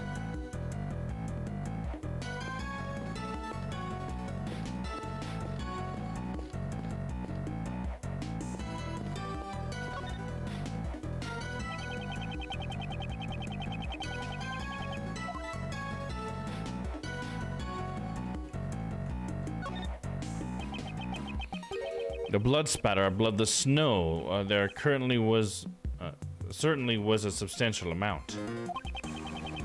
It's almost as if the murder was actually committed here. But Mr. Cameron should have been attacked near the snowman. Exactly. In that case, this blood must belong to someone else. What? But the police report said this was Mr. Cameron's blood. The one in charge of this case was Blaze DeBest. It would have been simple for him to falsify the information. I think it's gonna be the whole doppelganger thing. It's starting to feel a little bit more like the doppelganger idea is gonna be correct. Where they've switched out the president of Zhang for another guy, the kidnapper. They killed him. And then the new president of Zhang was a swap out or whatever. Because all of a sudden he just like stops talking to Lang's family, even though they were like super close with him. They had like some sort of pact, I think, with Lang's family. And then he just gives that up after this kidnapping thing happens. I guess the story is that he was mad at Lang's family because they were supposed to protect him or something, but I don't know. It could have been like he was a different guy, right? I don't know. We'll see. It would have been simple for him to falsify the information. But would it be faster for just to clean up the bloodstains rather than falsify this information? He wouldn't be able to do that. Think about it. Blaze knew that Mr. Cameron's body would be discovered here. In which case, the forensic department would naturally become involved. Ah, luminal reaction. They would have discovered it with the power of science. Scientifically. Precisely. Which would have been difficult to completely erase all traces of the blood. However, falsifying the results of the blood test would be much easier in comparison. He would just have to switch the results from the forensic reports. Aw, what a bummer. Knowing those documents I read were falsified. Stella! What's up, Stella? Welcome in. You have missed a lot tonight, but welcome in, welcome in. Glad to have you. I'm trying to find a stopping point. I'm feeling a little sleepy, honestly. My baby and passed out after 8. Oh man, that honestly sounds pretty good to me right now. I'm feeling pretty sleepy. Trying to keep this energy up to find a good stopping point though. But I hope it was a lovely nap. It was well deserved, and it's always great to sleep after eating. I'm always a fan of that, to be honest. When you can. Recap, or should I just watch the bot? I can give you a light recap here. So let me see, let me try to put it all together in my head really quick, because it's a lot has happened. It's changed so much. So what did we find out? We found out that, so we know that there's a movie, you know, being made in front of this tower, the Grand Tower or whatever. And John went to the movie lot last night to rehearse or whatever. He was, because he made a couple mistakes, and he's a bit of a perfectionist. So then, while he's there, he ends up leaving the heater on the roof on accident, which causes a fire that makes the Mozilla head fall down, and that supposedly hits the president and kills him. So it's like an accident. It's not a murder, at least not at that stage. It doesn't seem like one, right? So we kind of get John off the hook in a way that way, but what happens is we end up connecting the current case with a case that happened 12 years ago, because Lane keeps talking about 12 years ago when the president of Zhang Fa kind of turned on him. There was like something that happened back then. So we finally proved to Lane that it's probably connected, because there's a note that Patricia had written that talked about these flower beds 12 years ago. So we end up finally getting the, like, Lane could never get the documents to that case. He's always wanted to look at that case, but he's never been able to get the documents for it. He can't get the permission. And the reason why is because Blaze DeBest, the bad guy from last week, or he's still the bad guy now, he had blocked like all ability for Lang to be able to get those documents. So now that we got Lang, because of what happened last week, we got Blaze, sorry. Blaze the Best is now out of the picture. We were able to get the documents through Von Karma because she's with Interpol.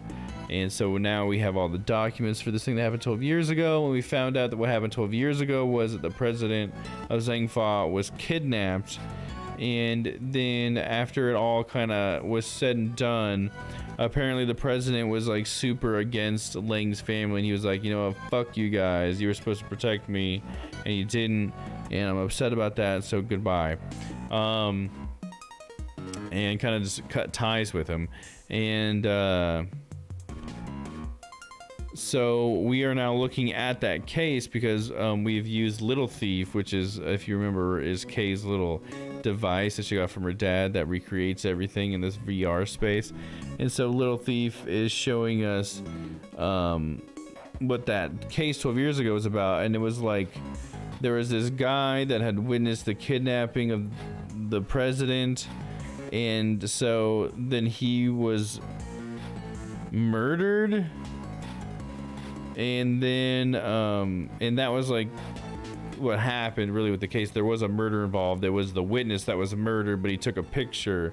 But then we've just figured out that the picture was actually falsified to try to make it look like the orphanage that it actually took place at wasn't actually involved. Like it happened just outside the orphanage instead of right inside the orphanage, but it actually happened inside the orphanage.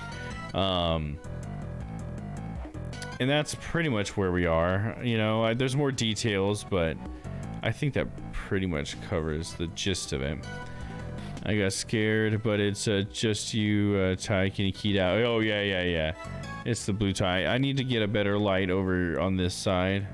The key has to be made stronger because my lighting isn't as good as it was in the old place. I just need to add another bar light over there somehow. I think I know how I'll do it, but that's for another time. Thank you, 3Cap. Yeah, no problem. Hopefully we'll be providing a stopping point soon. I am a sleepy Domm, so I think we need to be having an early night tonight. All right, let's continue. It looks like Mr. Cameron's clothes were completely soaked in blood. The blood scattered here got onto Cameron's clothes. That would mean at the time the bloodstains here had not dried yet. I see.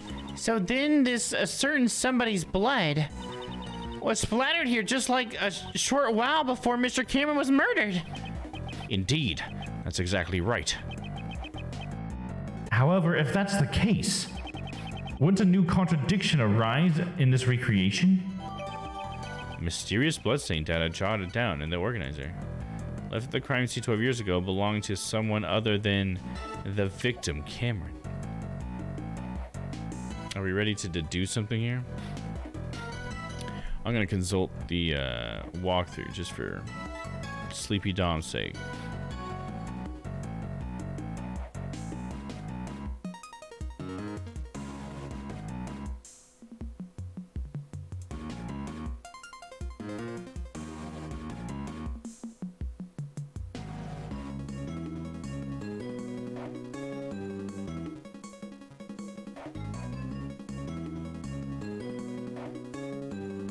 Sorry, what is it saying? It's saying I gotta deduce something.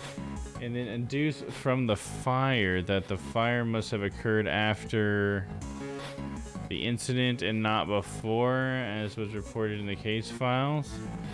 So then we're gonna deduce from the fire.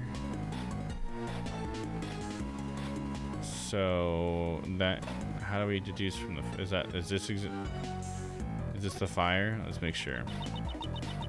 Seems to be the only area without any snow. Must have been melted by the fire caused by the child at the orphanage. The disasters just keep coming from the orphanage. After the fire, multiple murders occurred. After the fire? If the snow had melted, wouldn't that mean? Yeah, because you can see the blood just stops too, right? So we need to deduce. So Y, X, X. Spot is somehow connected to evidence I hold. Evidence we hold is the blood stain. Right? Then is that what it said?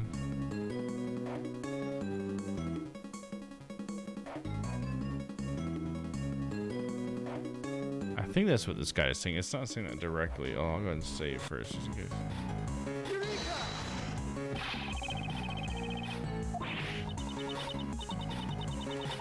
Okay, never mind.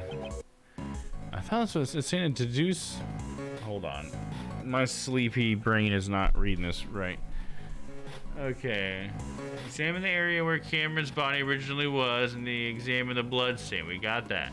Bloodstain probably belonged to someone else, and Blaze probably falsified the report saying that it was Cameron's. The blood was also found on Cameron's clothes that was spilled not long before Cameron was killed. Mysterious bloodstain is added to the organizer. Edgeworth suspects this information creates a new contradiction somewhere. Highlight the bloodstain introduced from the fire. That the fire must have been. Oh, I have to highlight the bloodstain. My bad. I did that backwards, I guess. We deduce from here. See, Sleepy Domm. Got it wrong. And then there's the fire right here. God. My bad. This is a clear contradiction. Huh? You mean this bloodstain? Do you see how this bloodstain is broken up by the remains of the fire? This is proof that the fire occurred after the blood had scattered around the area. Huh? But I thought the fire occurred before the murder. It seems that information is suspect as well. The fire had broken out after the murder. Then the child who started the fire should be seen, or should have seen the body and the bloodstains. Why did they not come forward as a witness? It's likely that would have put Blaze at a great disadvantage. Guess we'll need to investigate this fire in more detail. I guess so. Hey, you! Yes, sir! There should be some records of the fire in the police department under a different case file. I want you to bring me every last investigation report about the fire. Understood, Shifu! Oh, and one more thing. What is it, sir? Contact the house of Lang and Zhengfa. There should be evidence from this case in my old man's room. What do you mean? I just remembered why I recognize this scene. A long time ago, I saw a picture in my old man's room. It was a drawing resembling this scene. What did you say? However, I think it looked like something a child drew. A child? Then the artist may have been the culprit behind the fire. It should still be somewhere in my old man's room. Have them send it over. Interesting. Understood, sir! Alright, let me see. Where's our next good stopping point?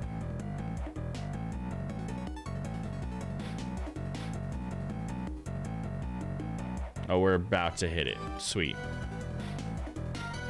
Let's see, we got one more thing to go through. Oh, there's something I missed because we're supposed to shut down the recreation now.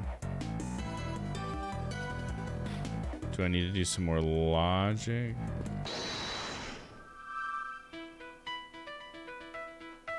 Was I supposed to connect these together?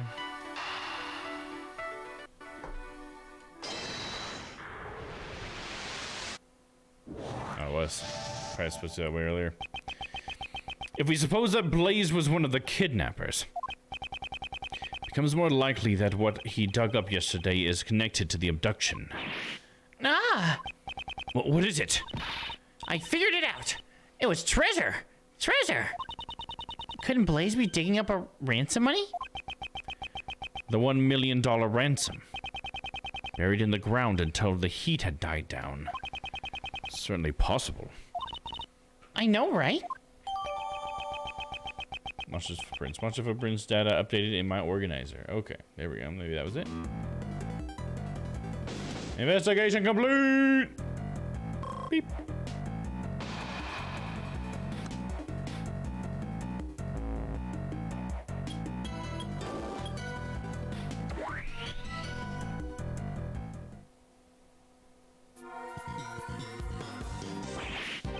Shifu, I'm back! I brought the info on the fire and the kid started in the photo of the drawing in your father's office. Oh, I've been waiting for this. Hurry up and hand them over.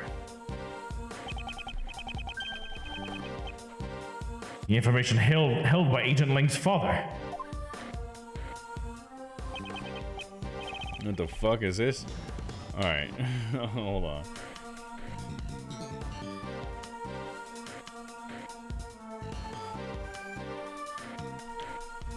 This is it. It's exactly what I remembered.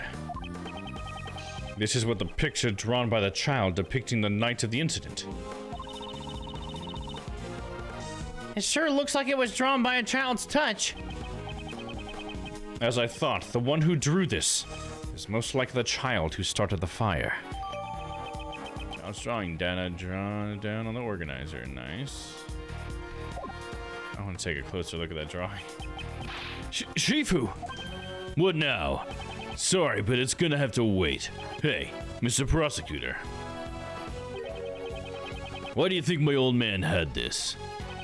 Perhaps he obtained it during the course of his investigation into the incident. Although I don't know why he would have concealed it. Agent Ling, might I be able to see the details of the fire? Yeah, sure. Allow me to read it post-haste.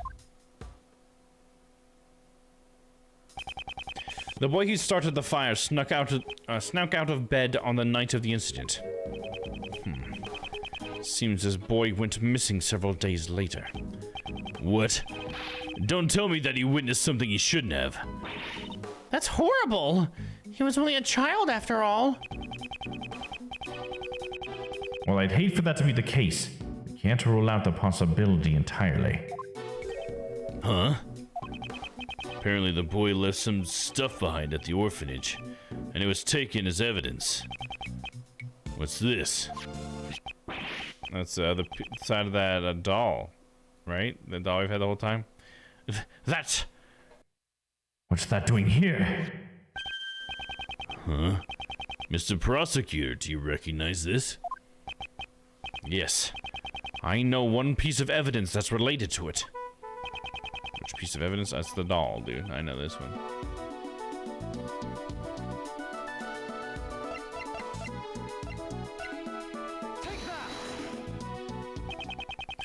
I don't know what it's doing here. But isn't that the missing horn from this Mozilla doll? No way! You mean this came off the president's... You know of it. Yeah, I've noticed the president kept it close by as a decoration.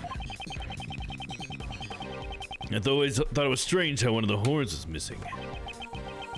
If you twist the horn, this doll will play back any previously recorded audio.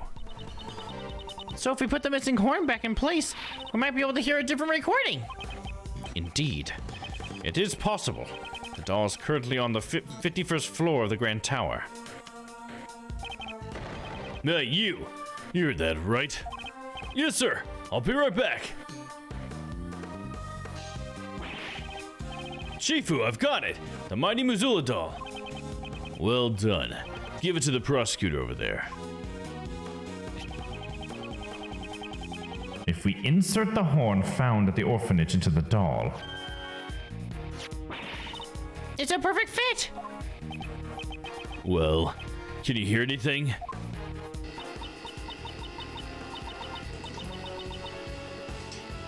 Mr. Hong, it's Amy.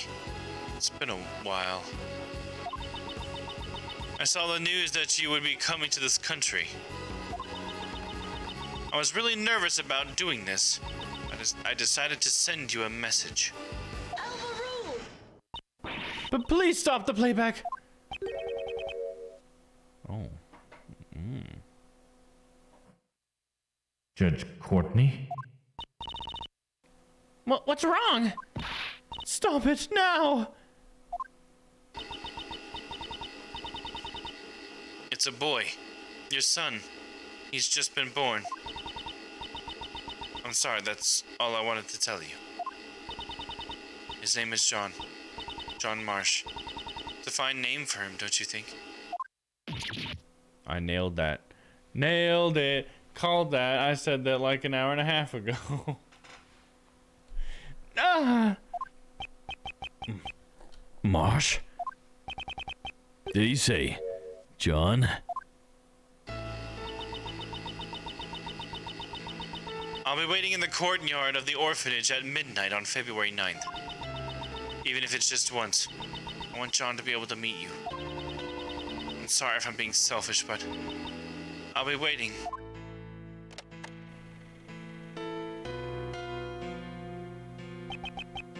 No way. That was my... John. What's the meaning of this? Miss Courtney? John is not my biological son. He's adopted. Did John know about this? Of course he knew. John's mother, Amy Marsh, passed away about 5 years ago. She and I were cousins. Since we were young, we've always been really close. We were often mistaken for sisters. That's why when she passed away, I thought it was only natural that I took after John. Also, there were circumstances which prevented me from revealing his father's identity. I never even told John his father's name.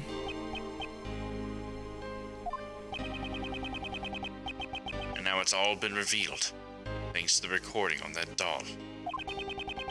Did John's mother send the doll to the president? Hey. John. Was he... the president really my dad? Yes, he was. Before you were born, Amy worked as a diplomat in Zhengfa. A diplomat? That must be how she became acquainted with President Hong. Hang on, did you tell me she worked at the orphanage? Yes, after returning to this country, Amy left her job as a diplomat.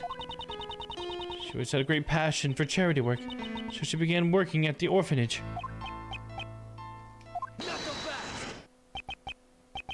Hey, Miss Courtney.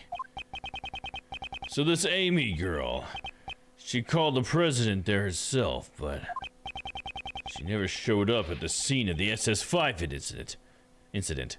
What's with that? Amy couldn't make it. Apparently someone had been following her the whole night.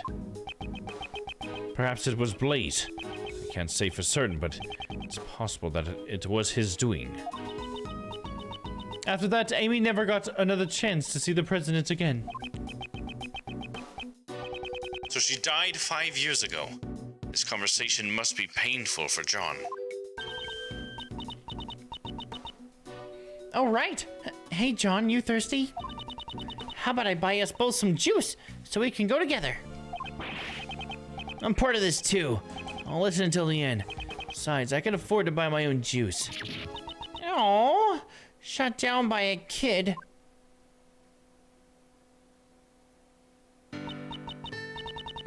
John, do you understand the reason I met with the president 2 days ago? The secret meeting from 2 nights ago. I wanted to tell him about Amy's death and that you were alive and well. But, I see. That's why you couldn't tell us your reasons for meeting with the president until now. I get it. She would have had to reveal this connection with John. I brought a bouquet of lion lilies so that he would understand I truly did know about Amy. Those flowers are a dear memory to the president and Amy. The first present she received from the president was a bouquet of lion lilies. But now even he has passed away. If only he was still alive. Perhaps I could have introduced him to John.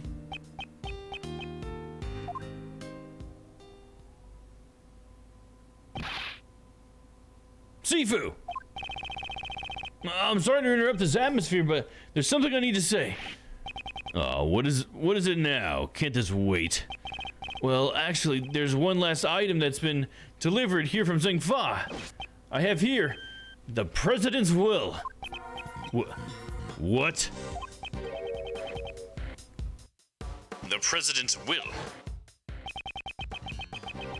Nelram received a great number of special medals from the president himself. As a token of his trust, the president left his will in the protection of the Lang clan.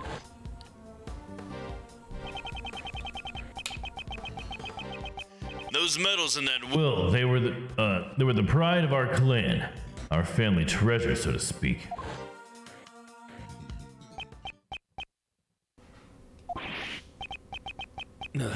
This is... Agent Lang. Does that will have something to do with the current case? You bet it does. It says here, I hereby acknowledge John Marsh as my own son. Holy shit, the drama, dude.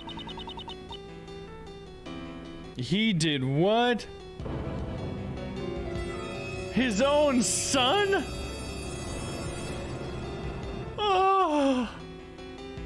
What? John's name is in the president's will. Are you certain that will was written by the president? Yeah. He entrusted it to the Lang clan even before the SS5 incident took place. They'll have to appraise it back home, but by the name of the Lang clan, this is the real deal. Di Jun Hong was the president of the entire nation. The existence of his son would have caused considerable controversy. However, he left behind a will just in case. This makes it doubly sure. I still can't believe it myself, but there's no room for doubt.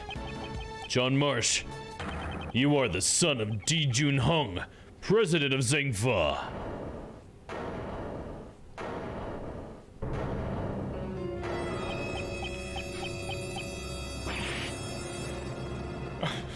John! John! There you go, to be continued. Damn! Some drama, dude. You gotta love the drama. Cool. We got one more part for next week. Hopefully we'll get through it next week. Hopefully I won't be sleepy down next week. April 6th, 4:51 p.m. outside Grand Tower, temporary film lot. That's where we're starting next week. Let's get our save slots filled up. All right, we are good to go. All right, flip on over to the chatting here. And thank you guys for joining me tonight for some Ace Attorney. Appreciate it. If you guys enjoyed the show, hopefully my sleepiness didn't take too much away from the drama and the things that were happening, because it was fun. It was good. We got Yakuza 4 tomorrow. If you guys want to come hang out for that, that should be fun. Thank you for streaming. Thank you for hanging out, Stella. Hope again that your food was lovely and that your nap was good. Oh, that's the middle finger. You gave me the middle finger. Thanks for the stream, jackass. Lurking this game is hilariously over the top. Oh, dude, it is. Absolutely. Great stream, though. Thank you, Liam. I really appreciate that, man. Thank you. Yeah, I love this game for how over the top it is. It's so silly. It's great. That's why I need to have a little more energy when I read it, just so I can really give it its justice, because it really needs it. I'm just so sleepy right now, dude. Yeah, I'm gonna go to hit the hay. Ooh. But we're gonna raid into Papa. As far as streams playing on Sunday, it's up in the air if anybody will be able to join me. It might just be me, or it might be me and then Panda ends up coming later, or it might be me and Papa and Panda. It's still up in the air, but I'll be there. So there's that. Just so you know, for Sunday, if you guys want to come hang out. And I do want to do a movie night on Saturday night. Might be like around this time on Saturday when we started or something, because I got my niece's birthday and everything. So look out for that in the Discord. I'll just ping you guys in the Discord. It's gonna be something pretty casual, but we're gonna watch Wolf Children, which is a suggestion from Crispy. Crispy's been wanting to watch it with some peeps, so we're gonna watch that. But if you guys have a suggestion of a movie you'd like to watch in the Discord on a Saturday night or a Sunday night, you let me know and we'll try to make it happen, because that's what we want to do this holiday season. So just let me know. Other than that, hopefully we'll be raiding into Papa. Let me see. Papa should be live. Let me verify that fact.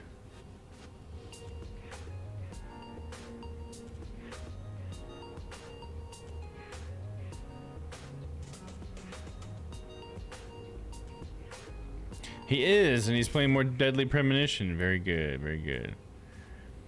He got a new capture card so that he could continue playing that, because his old capture card pooped out on him. Ain't that just the tips? Alright, guys. Thanks for coming with me on this crazy Ace Attorney adventure. I know it's not the most popular game in the world, but I really like it. And I hope that I make it enjoyable for you guys. Alright, here's the raid message. If you guys want to slap that over on Papa's stream. Copy it for myself.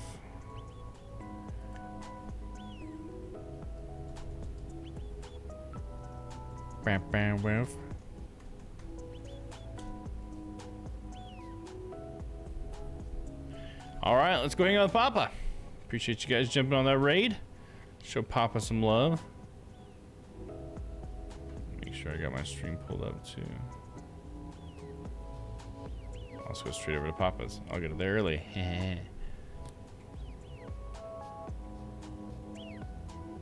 Alright guys, we are ready to raid, so until I see you next time, stay happy, stay healthy. I love you guys. We'll see you tomorrow for some Yakuza. Have a good night. We'll see you later.